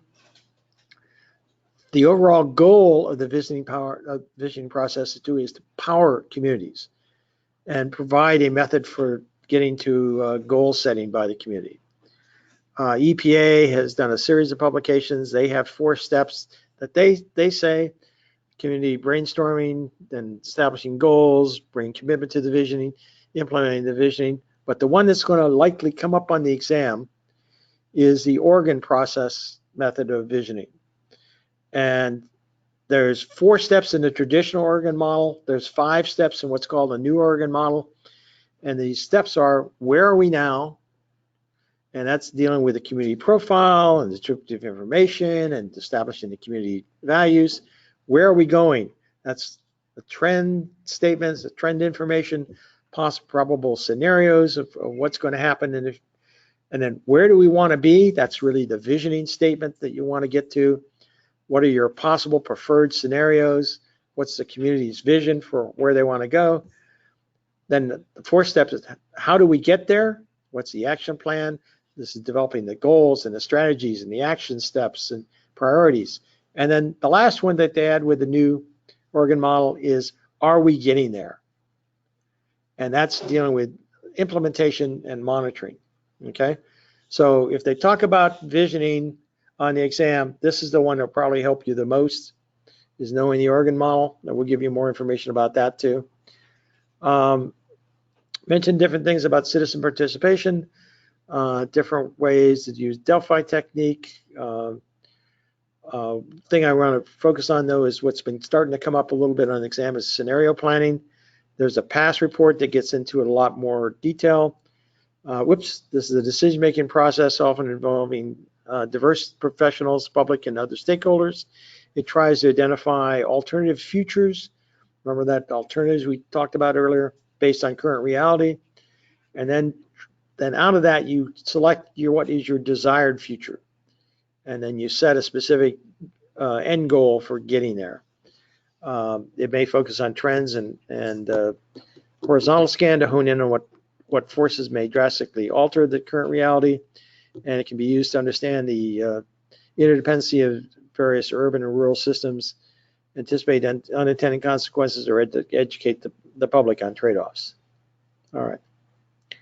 So as part of plan making, one of the early steps is that data collection step. All right. And you need to try to address, well, what type of information do we need? Do we need to get census data? Do we need, what type of kind of information do we need? And then that was going to, of course, depend on the type of plan that you want to create. What data exists and what do you need to create it? So some of it may be out there already available for your community, like census data or previous surveys you did, or there may be regional data or local data available.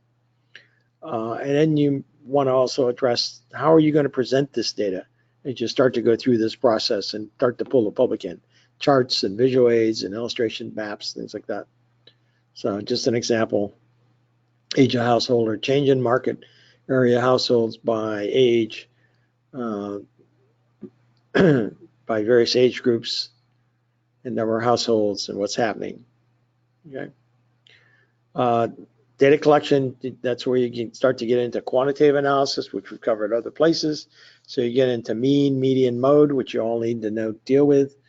average and median values. You may need to do other things like other types of analysis, like dealing with floor area ratios or things like that. But you may need to do economic analysis, which we covered another night. Get into location quotients. It's the ratio of ratios, the portion of local employment in one sector. So you may be looking to try to see here what's the important sector for like Palm Beach County. So you do, how does the employment in, say, the high-tech medical industry area compare to the total employment in the community, and how does that compare with the nation as a whole or the state as a whole or things like that. And if your location quotient is greater than 1, then you're basically doing more of that, or exporting, considered to be exporting that employment in that field. You're doing more than your other larger regional areas. You may get into looking at, as part of the data, population change off the census. These are just some data here. When we talk about census, there's such things as knowing where the geographic center, based on the mean center population, which is down here, Plato, Missouri, I believe it is. Here's how it's been changing with time. And it's actually Kent County. Can't remember. So anyway, you get population estimates, from current problem. We're going to talk about that another night. Doing cohort survival is one of those techniques that's often used. You need to know the difference that estimates are calculations for your current population, whereas projections are calculated for future populations. Migration, of course, is the movement of people into and out of the area. Birth rate is the total number of babies born per 1,000 females. And the death rate is the total number of deaths per 1,000 people. So anyway, that type of data you may need to know. You may need to know for your community or for your state or whatever, issues on population pyramids. This is typically, they're done more here for like a nation, with females on the right, males on the left, and 5-year age groups like this. And they may ask you on the exam what type of country this is, or why is there a decrease here, or things like that. If you see one like this, that may be an emerging country like, or a fastly, rapidly expanding country like India. If you see one that's flat up and down, that may be more like the US, or here there may be a little group. Here there may have been a war or something that pulled this in on both sides, or some other type of problem. But they'll ask you different country things. When we do census, we'll talk about that. All right, going now to goal setting for plan making. I'm going to work with stakeholders to define goals and objectives. Prepare alternatives that emphasize different goals and objectives. Get the stakeholder input on different alternatives. So what is a goal? Goal is a value-based statement, not necessarily measurable. Should include purpose, scope, and text, and usually a big, hairy, audacious thing that you want to get to. All right. So the goal may be to ensure that Florida planners pass the AICP exam above the national average of passage. That may be a goal. Okay. An objective should be more specific, measurable statement of desired end. And that may be something like, by 2022, ensure that the passage rate of APA Florida planners is above the national average of passage. So it's measurable, it has a date certain, that include location, character, timing, if it's a different type of land use objective. The policy is the rule or course of action that specifies how the goals or objectives should be realized. A goal might be related to that, a policy might be related to that goal and objective we had.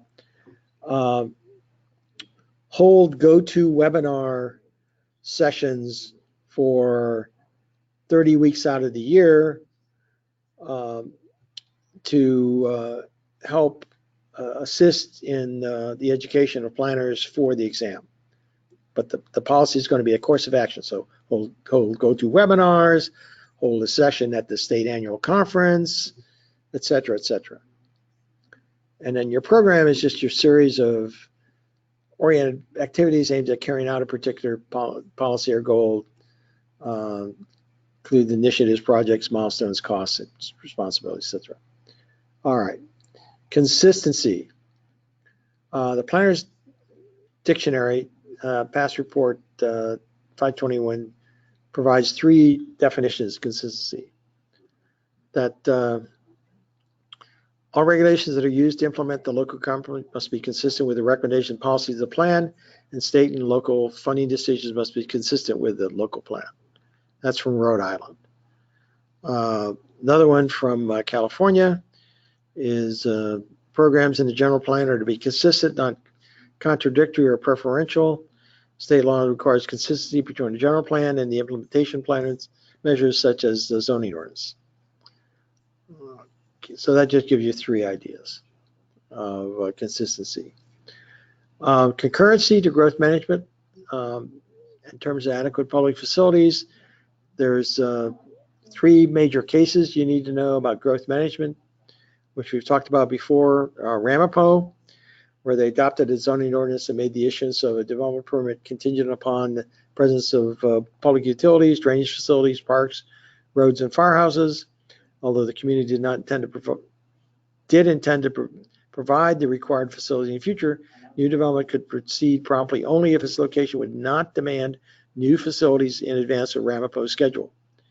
And that was upheld by the New York Court of Appeals and initiated a wave of no growth or slow growth management programs nationwide. Petaluma in California, they set an annual quota on the number of building permits at 500 per year.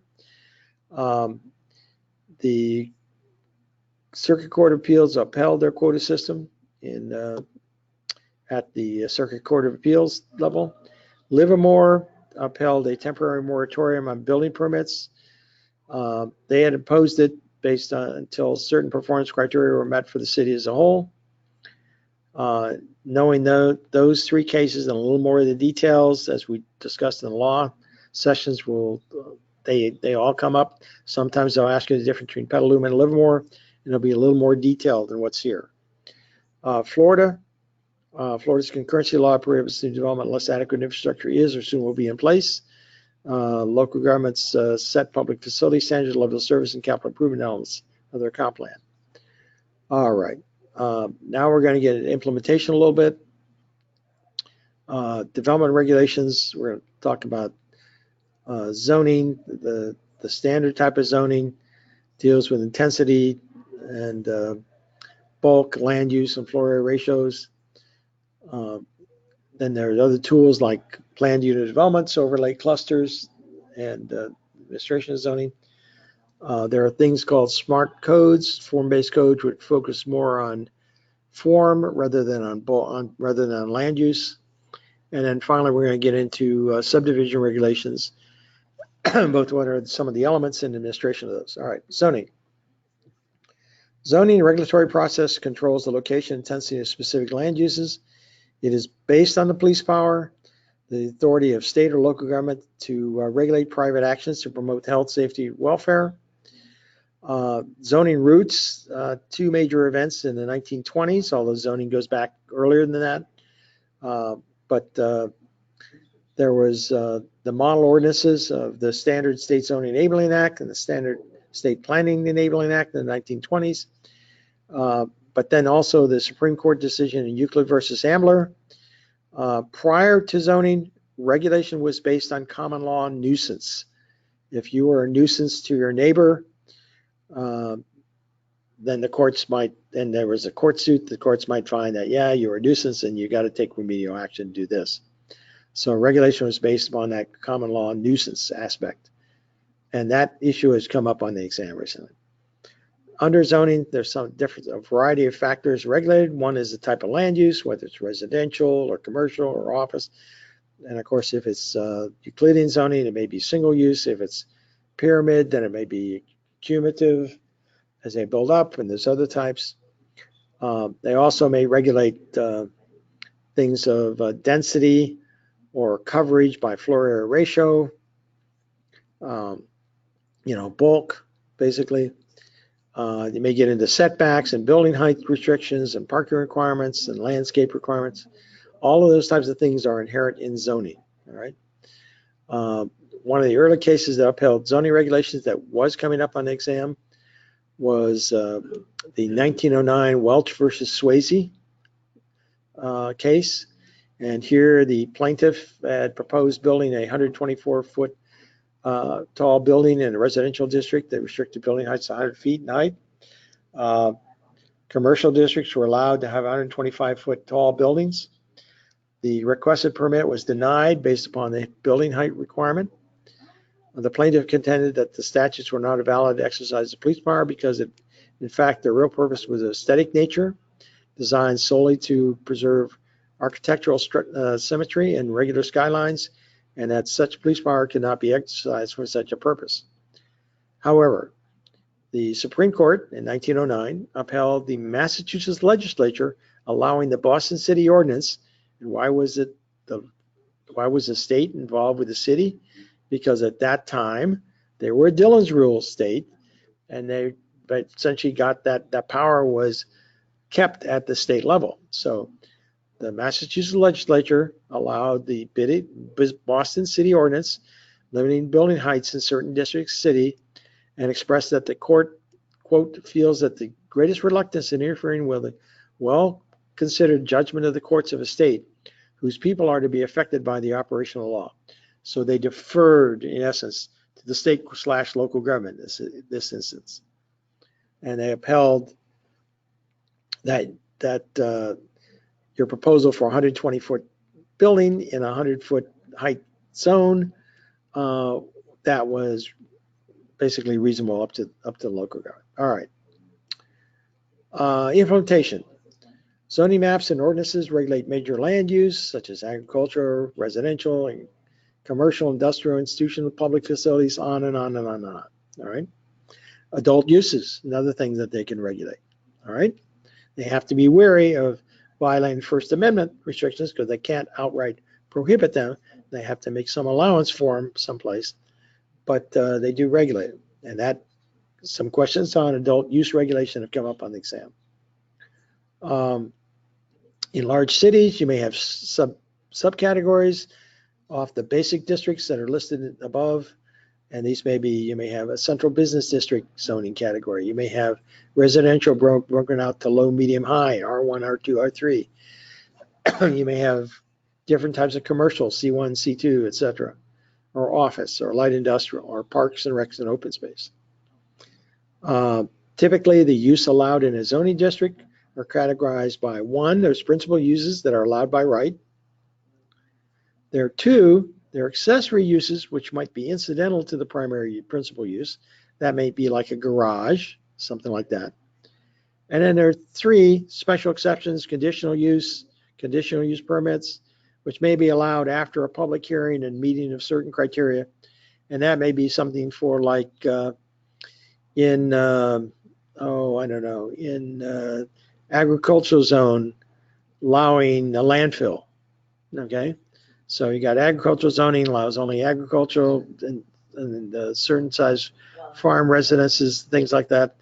But there may be a special exception, conditional use, special use that criteria that if you meet certain criteria and you go and have a discretionary vote by your governing body, then you may be able to allow to have that use in that zone. It's not allowed by right, but by special exception, conditional use, etc. All right. So the review process in zoning is basically, well, once you're got that zoning category, then those permitted use that are principal, clearly allowed, only require a building permit as long as they otherwise meet the code. You have then, those are permitted uses. Conditional uses are, well, there you got to go through an additional public hearing and you have adopted findings, flexibility, code interpretations, you know, but you can be approvable. It may be a conditional use. Then there may be issues of, well, yes, I'm in that zone, but I can't meet all the dimensional requirements of it because I got a hillside in the back. So your setback requirements and things like that that you have, I can't meet, so I've got a hardship to the property, so I have to claim a variance. So this is the relaxation of the terms of zoning where such variance will not be contrary to public interest, and where owing to conditions peculiar to the property, i.e. a hardship to the property, and not the result of actions of the applicant, a literal enforcement of the ordinance would result in unnecessary and undue hardship. Financial considerations are not reasons for hardship, all right? Nor if the person had a restriction on, say, the size of his garage and he built too large a garage, that's not a hardship. He may have to tear it down, all right? And then there's non-conforming uses. These typically non-conforming uses on structures or lots or improvements, they were ones that were legally established under zoning regulations that were in effect at the time of creation. And now, because there's been a zoning change, their nonconformity results from changes to the zoning ordinance. So they were legally built correct, but you changed the rules on them. So now these are nonconforming uses. Now, nonconforming uses, typically the courts have now in modern days found that you can't try to prohibit the habitation of a nonconforming use. However, they can lose their nonconforming status if you do certain things. If you don't use it for some period of time, maybe 2 years, maybe 3 years, then that nonconforming legal status goes away and they have to conform to new zoning codes. Likewise, if you propose to change the land use, that's not covered and you lose your protected status. And also if you want to expand it, okay? And I guess in some situations, if you're damaged by an act of God, you may also lose your status. Zoning districts, we've talked about this already, but you've got cumulative pyramid zoning, which the uses automatically accumulate from one district to each successive one. So assumes that some land use categories such as residential deserve higher protection than the most intensive districts. So as I mentioned, the classic one, the original one was the 1916 New York City cumulative zoning, where you had residential and only residential could be built in it. I think the next one was office, and you could build residential in the office. And then there was a mixed use zone that allowed industrial and office and residential, anything allowed in the other zones.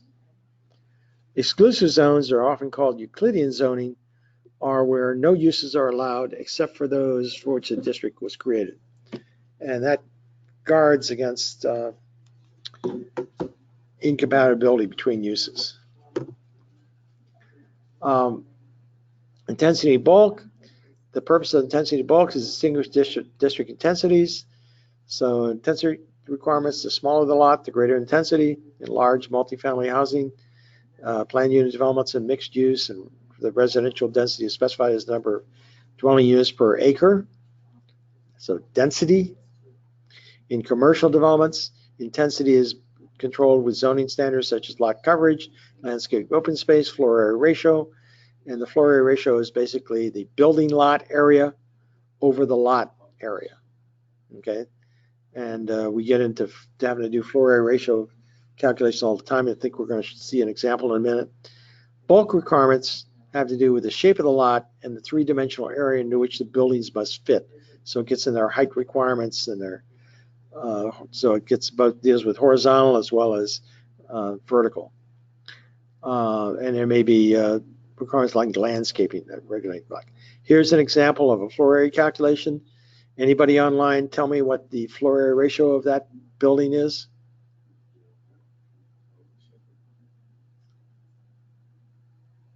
Anybody 4. still online? 4. Because it's 8 stories, correct? And it's 8 stories on half the lot. At least visually, it appears to be half the lot. And so if you spread all that height out on the rest of the lot, it'd be a building 4 stories tall.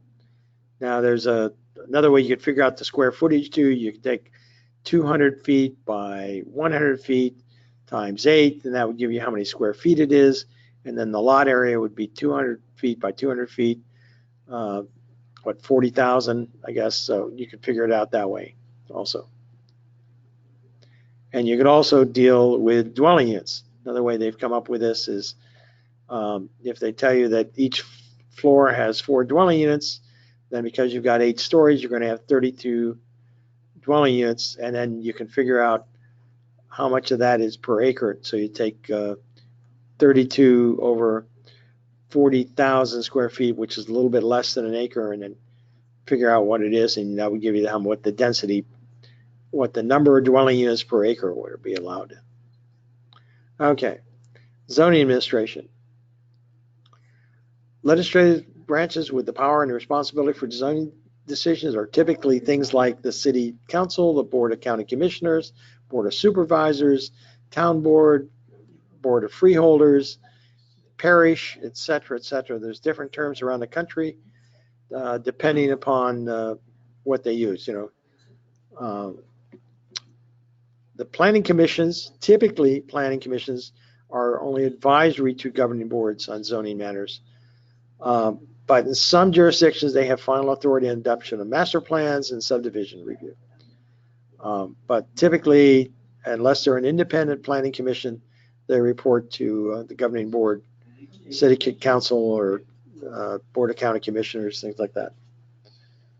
So the board of adjustments or the board of appeals, they typically consider requests for variances, exceptions to zoning standards. And in some states, they're also responsible for interpretation of zoning code and consider appeals of things like denial of building permits. They typically will refer to the hardship intent of physical characteristics of the land in terms of dealing with variances. And of course, then the other part of the administration there is the planning staff itself. Typically, the planning staff, of course, supports the boards mentioned above and make recommendations as to the maps, the codes, procedures, things like that. Thanks again, Link. Bye-bye. Excuse me, Yes. Henry, on the planning staff, I think we spoke about this before, but are they not allowed to make actual decisions though, only recommendations? Is that an apropos question right now? Typically, planning staffs make recommendations on land use decisions that require permits, things like that. They make more minor decisions maybe on how to interpret public input on a particular plan and write down certain things, but typically they're not making a binding final determination on things like zoning change or the approval of a comp plan or things like that. Anybody have a different system any place around? Thanks. Okay, and now that we're talking about local government planning staff also, like typically a city or something like that. But typically, yes, they're advisory. They analyze and advise.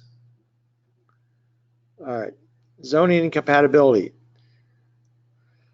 The original purpose of zoning was to try to separate noxious industrial uses from residential areas. It was an outgrowth of the nuisance Old Common English law in the United States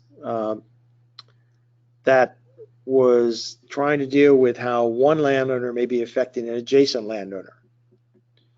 Okay, and basically you could do anything on your land except if it started to adversely affect your adjacent party's land or someone else.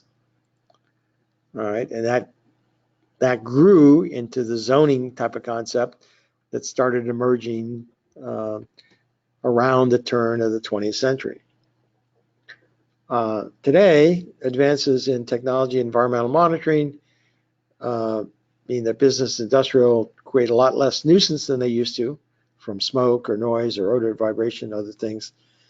And but there are ways to try to deal with this. Sometimes you use performance standards or performance zoning to try to look at the compatibility between land use and place limits on characteristics of this. But a zoning ordinance general may describe allowable amounts of smoke, odor, noise, heat, et cetera, et cetera. It may have performance actually standards built into it. So the conclusion out of all of this has been that today, these Euclidean type homogeneous zoning districts may not be as a good idea as they once were. Also, there's other things about trying to cut down on transportation impacts on roadways and all this sort of stuff, and trying to have more walkable communities that you can walk to all these other functions. So because of this, you've started to go to other things. So you started to get different zoning approaches, ultimately leading to what we have since the 1980s in some places, which is farm-based codes. But anyway, so different types of zoning approaches. Zoning overlays, these are superimposed on the top of the existing zoning districts. They are typically additional standards and require additional review based on a particular location at the district. And I deal with these things as historical districts or wetlands or habitat areas or potential archaeological areas or things like this.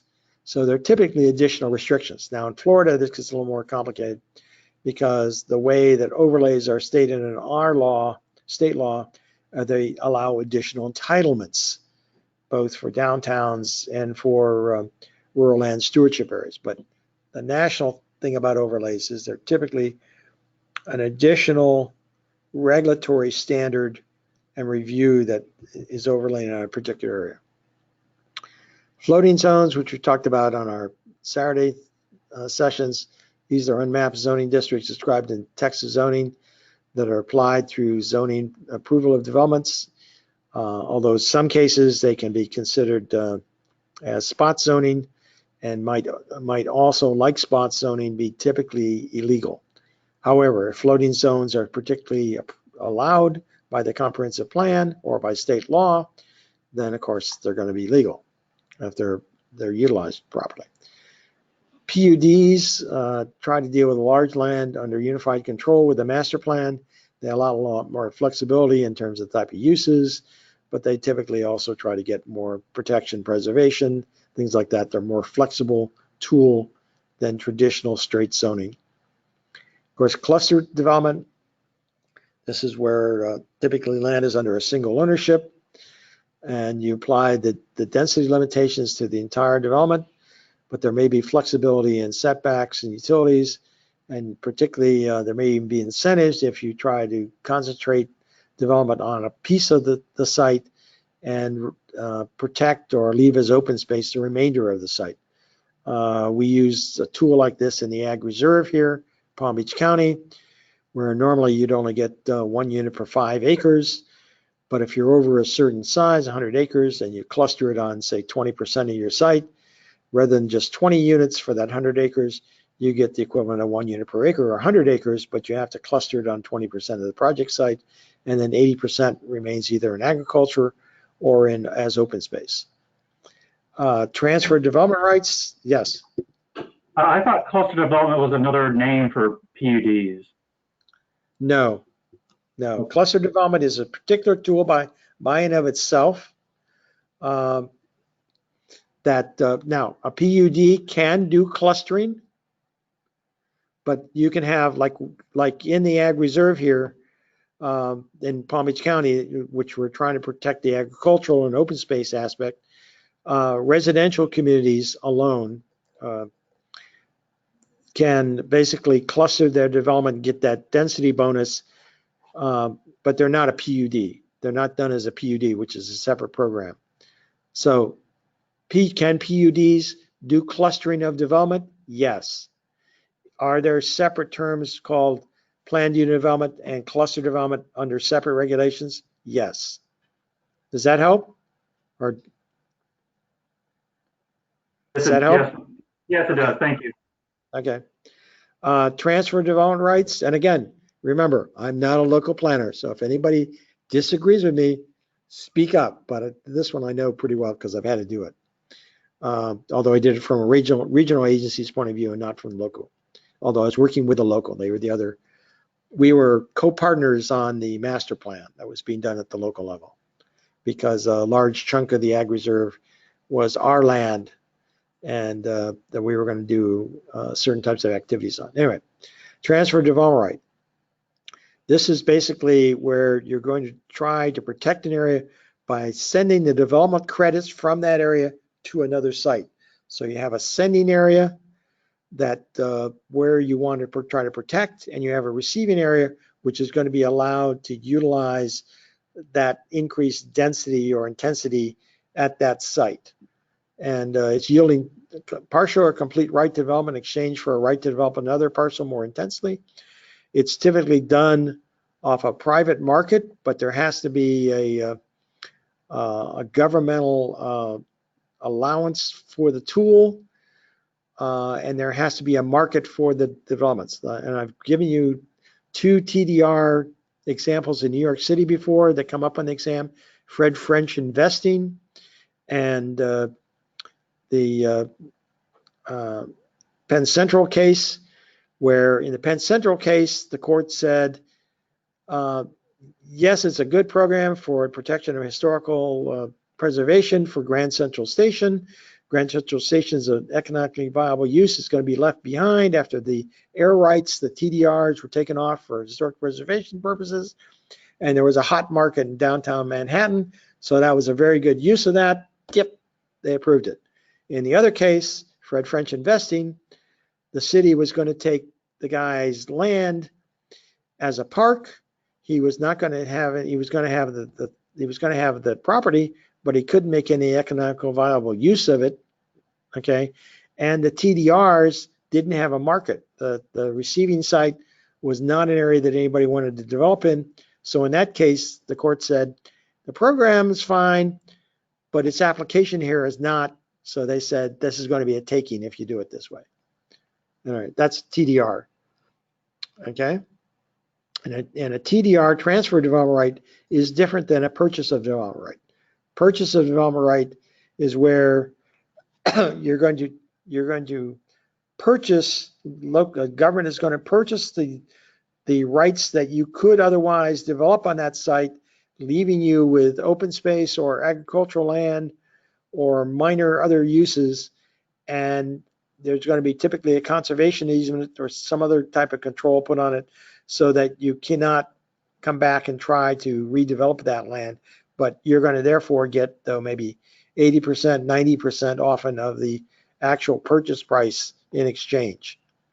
So government likes to use it because it allows them to have those rights at less than full purchase, and the landowner likes it because they get to continue to use their land, but they just will not be able to develop it. All right. Some other different types of zoning approaches, and this first one comes up on the exam all the time: performance zoning. This is an alternative to the traditional conventional zoning methods. Here you have performance standards that regulate development by setting the desired goal to be achieved by regulation rather than how the community goals are met. So for instance, a city ordinance might specify that all residential swimming pools must be completely screened from the public, but not require which materials to be used. The more classic example that I like to bring up is an example where, okay, you've got a parcel here. We're gonna say, as long as you don't produce more than 1,000 cars per day, as long as you don't have buildings more than 50 feet high, as long as you don't have any more runoff than originally was there on the undeveloped land, as long as you protect all the wetlands, as long as you do this performance criteria, then you have flexibility in what you can do. You can put any other type of use you want, and typically whatever density or intensity of use you want. So performance zoning can be very flexible. It so far has not been very popular in the United States, but it's a lot more popular in Europe. On the exam, you might see a question that may talk about Kendig performance zoning. Don't get confused by that. It's just that Kendig is a person, Lane Kendig is the person that wrote the book on performance zoning that is the standard in the United States. And so all they're trying to do is focus you on It's a type of performance zoning that Kendick's talking about. Okay. So anyway, but it just allows a lot more flexibility in terms of use, intensity, things like that, and even location on the property, as long as you meet all the criteria. Of course, it's difficult to administer because you have to make sure that you cover all your impacts, and you have to try to enforce it to make sure that somehow they are limiting themselves to those type of impacts. Another type, which I partially mentioned to you when I talked about cluster zoning, was incentive zoning. And this is allowing recorded with additional intensity in exchange for a public benefit, such as affordable housing, amenities, open space, or in our time, ag reserve, it was in terms of preserving additional land as agriculture or open space. And you can give flexibility in building setbacks and parking requirements, number of dwellings, those can all be incentives also. It's a tool that allows development in a way that would ordinarily not be permitted in exchange for a public benefit that would otherwise not be required. Okay. And that's such as the example in the ag reserve is protecting 80% of the lot area in open space or agricultural. Okay. That was the public benefit. I put this in here since this has come up on the exam and people weren't sure what it was. Typically, illegal zoning approach in most jurisdictions is contract zoning. Contract zoning is zoning by an agreement in which the landowner agrees to certain restrictions or conditions in exchange that they are not contained within the zoning regulations. They're in exchange for more favorable zoning treatment. And these are, not everybody gets this. So you're giving this guy over here the ability to put something that I can't put because you're doing a private little contract with him. This type of contract zoning is generally treated as illegal restraint of the government's police power. The government, by private agreement, has committed itself to a particular type of zoning and therefore illegally bargained away its police power. In other words, it is the rezoning of property to a less restrictive classification subject to the landowner's agreement to observe specified limit on the use and physical development of the property that are not imposed on other property in the zone.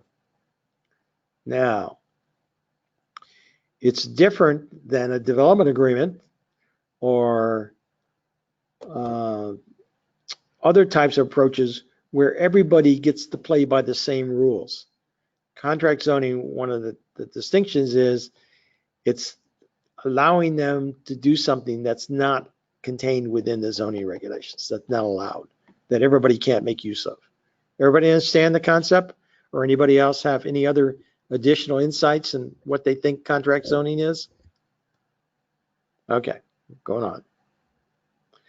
All right, then the more modern way or emerging way of trying to deal with things is form-based codes.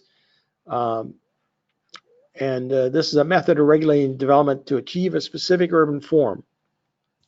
Form-based codes create a predictable public realm protected by controlling physical form with a lesser focus on land use through city or county regulations. And you can go look, there's a whole website on form-based codes. The SMART code is a model transect-based development code for all scales of planning from the region to the community that's often used with form-based codes. As a form-based code, the SMART code keeps towns compact and rural open. Sometimes they've asked you how many zones are there in a form-based code. There are 6 traditional zones from T1 natural to T6 urban core. There are sometimes special zones like a special district in other things. And notice that this is both an aerial and a sideway view of what it looks like. So this looks like this is an aerial view. This is a horizontal view. And then you get into different densities of development. Each one of these would have their own zoning components for each one of these code areas. All right. And the first form-based code that was done for a complete municipality is Miami 21, in case it were to come up on the exam. And actually, the person that did our law Nancy Stroud here, who's FAICP in our law case, she was one of the drafters of the form-based code and won multiple awards for doing that form-based code. All right. So a practice question, you're the planner for Newton City who is responsible for converting the city's current zoning code into a form-based code. Components of the code you're developing contain certain standards addressing 1, 2, 3, 4. What combination of it is it? Anybody?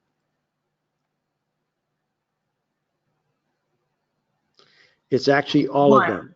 Oh, it is. Oops. It's actually all of them. Yes, that's okay. That's okay. That's why we're here. And the one that throws people most often is land use. Form-based code does deal with land use. It's just that that's not the principal thing it deals with. Okay? It can deals with configuration features. It deals with the type and the frontage. It deals with how the public spaces. And a lesser consideration is land use. Henry, Yes. is that public space or open space? I'm a little confused on the public space. We're going to talk about it right here. Okay? Oh, The correct answer is D. And why this question is here is because this question was coming up on the exam. I won't guarantee that you'll get it, but it was coming up knowing what is included in a form-based code. So typical components of a form-based code include 1, building form standards. Building form standards are form-based zone standards that replace the existing zone standards. They are the core component of form-based code and typically regulate the configuration, the features, and the functions for buildings that define and shape the public realm. To be the most effective, their content should be generated primarily by community character documentation as opposed to the pre-existing zone standards. Number 2, regulating plan. Regulating plan is the map assigning the codes of various standards to physical locations, including the form-based zone standards. It replaces the zoning map. In a citywide form-based code is the same as the zoning map and will have form-based and non-form-based zones on it. It is usually applied in a more fine-grained manner than a zoning map, taking existing intended form into account. 3, frontage type standards. These regulate the appropriate transition from the public realm from the private realm to the public realm. The ultimate intent of frontage standards is ensure that after a building is located correctly, that it interfaces with the public realm, and the transition between the two are detailed appropriately. Number 4, public space standards. These are specifications for elements within the public realm, including thoroughfares, civic spaces. Thoroughfare standards incorporate detailed requirements for sidewalk, parking lane, travel lane widths, street tree locations. Civic standards, space standards regulate parameters such as maximum minimum size and introduce a range of non-standard civic space types into a city or town. And then building type standards, many form-based codes include standards that are supplemental. They introduce an appropriate range of building types that are allowed within each form-based zone and regulate form characteristics specific to each type to be effectively regulated, especially when applied at a larger scale. Building type standards should be tied directly back to zone standards.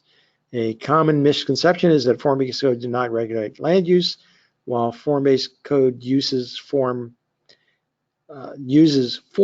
rather than use for its framework or organizing principle. Form-based codes are not silent on use and do include use tables. If you notice up here, it talks about even the functions, the uses for the buildings. All right. Plan making analysis, legal principles. Look at Nolan versus Dolan and Kuntz. These tell you how you can regulate things and certain process requirements. Environmental impacts you may have to deal with. When do you do an EIS? When you complete an EIS? We talked about that when we did environmental stuff. We're going to get more into Nolan versus Dolan when we get down the impact fees a little bit. And I've got 6 minutes left. So if we don't finish this, like I say, I'll add on a little bit to it.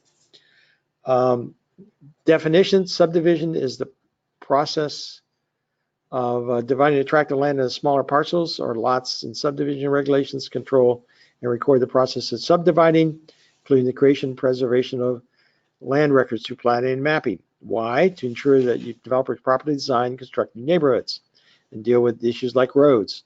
What? Who is at stake? Local governments, because they have the responsibility for maintenance operation of road.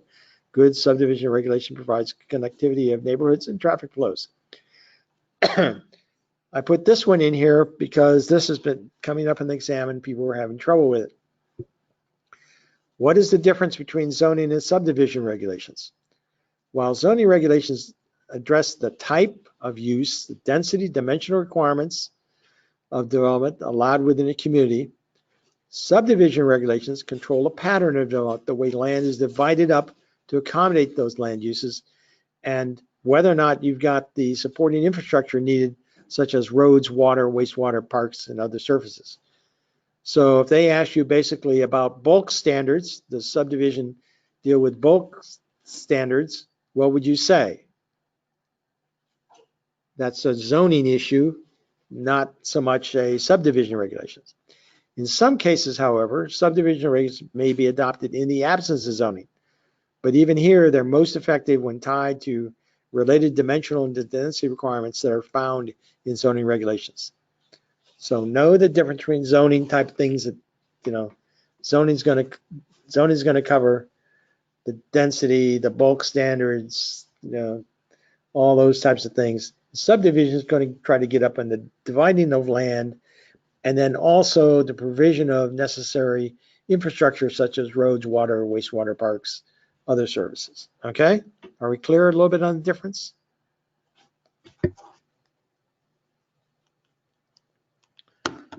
And so, evolution of subdivision regulations. There were sort of 5 ways, sort of evolved into, originally it was only dealing with land recordation, land division.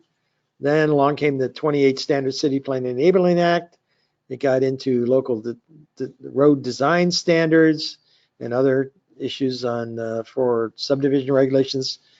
Then you start to get compulsory dedication, right-of-way requirements for subdividers, and then maybe money in lieu of land dedication. Then you start to get into eventually impact fees, developers' prorated share of costs for providing those on and off-site public facilities. Whoops. And then you start to get into growth management controls, such as having adequate public facilities tests, concurrency, things like that, where sometimes that got tied into subdivision as well as at the comp plan or the building permit stage. Impact fees and growth management are not necessarily restricted to the subdivision process. Subdivision and land development ordinances in 1913, New Jersey became the first state to institute the mandatory referral of subdivision plats. That was the beginning of the modern subdivision controls. For the exam, look at the design standards on practice of local government planning. Typical steps that municipalities follow in reviewing its subdivision. There's typically a pre-application conference. This is where any potential problems that the proposed subdivision may cause, either public infrastructure systems or other developments, are identified. Relatively few details at this stage. The overall goal is to help the developer avoid any costly redesigns later on. The big stage is the preliminary plat review. Even though it says preliminary, this is where a lot of the stuff happens. The developer submits a preliminary plat for review and approval. The submitted plat is usually approved with conditions, or denied. Note that the approval of the preliminary plat usually implies that a similar final plat will also be approved. It also sometimes implies that any subsequent zoning change will be irrelevant. Involves school districts and or water, sewer may additionally review the preliminary plat as a courtesy. To call a map submitted at this stage preliminary is somewhat misleading, since most of the subdivision major characteristics are already fixed. The final plat approval, this is when he's just going to try to make sure that everybody agrees and all the performance and everything. Submits a final plat for review. The construction, operation, maintenance of any public or semi-public improvements should be thoroughly investigated at that time. The question of who will finance subdivision improvements in community facilities and how financing and maintenance will be handled are fundamental to subdivision regulation. Most jurisdictions now expect subdividers to provide certain public improvements at their own expense. These exactions may take the form of requirements for dedication of land, the construction or installation of instructional improvements, or the payment of fees to finance the improvements, such as fees in lieu of dedication, impact fees.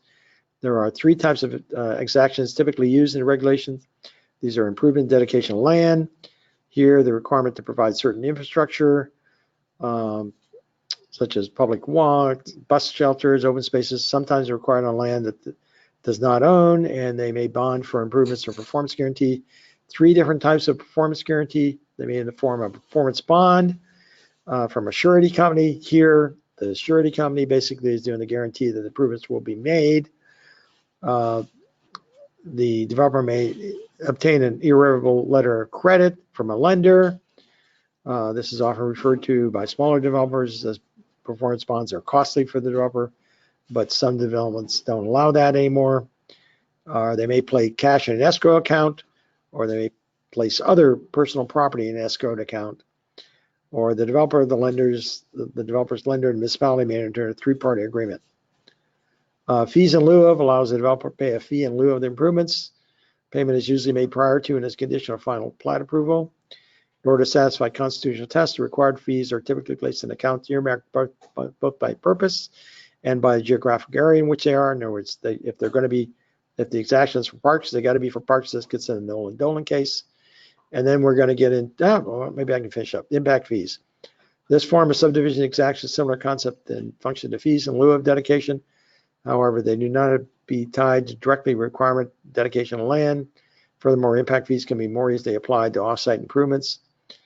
Normally, impact fees are collected when building permits, not prior to final plat approval.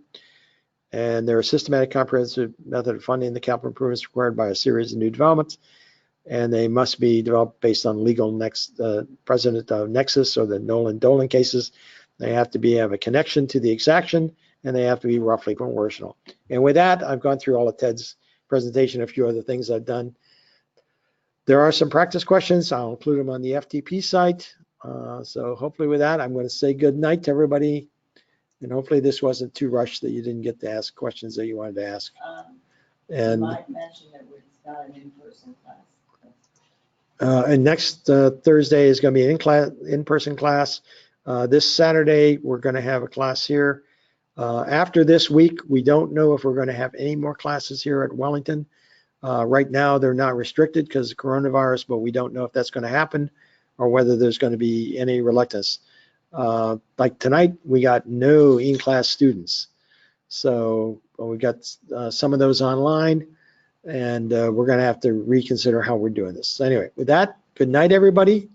So I'm going to end the webinar now. Thank you.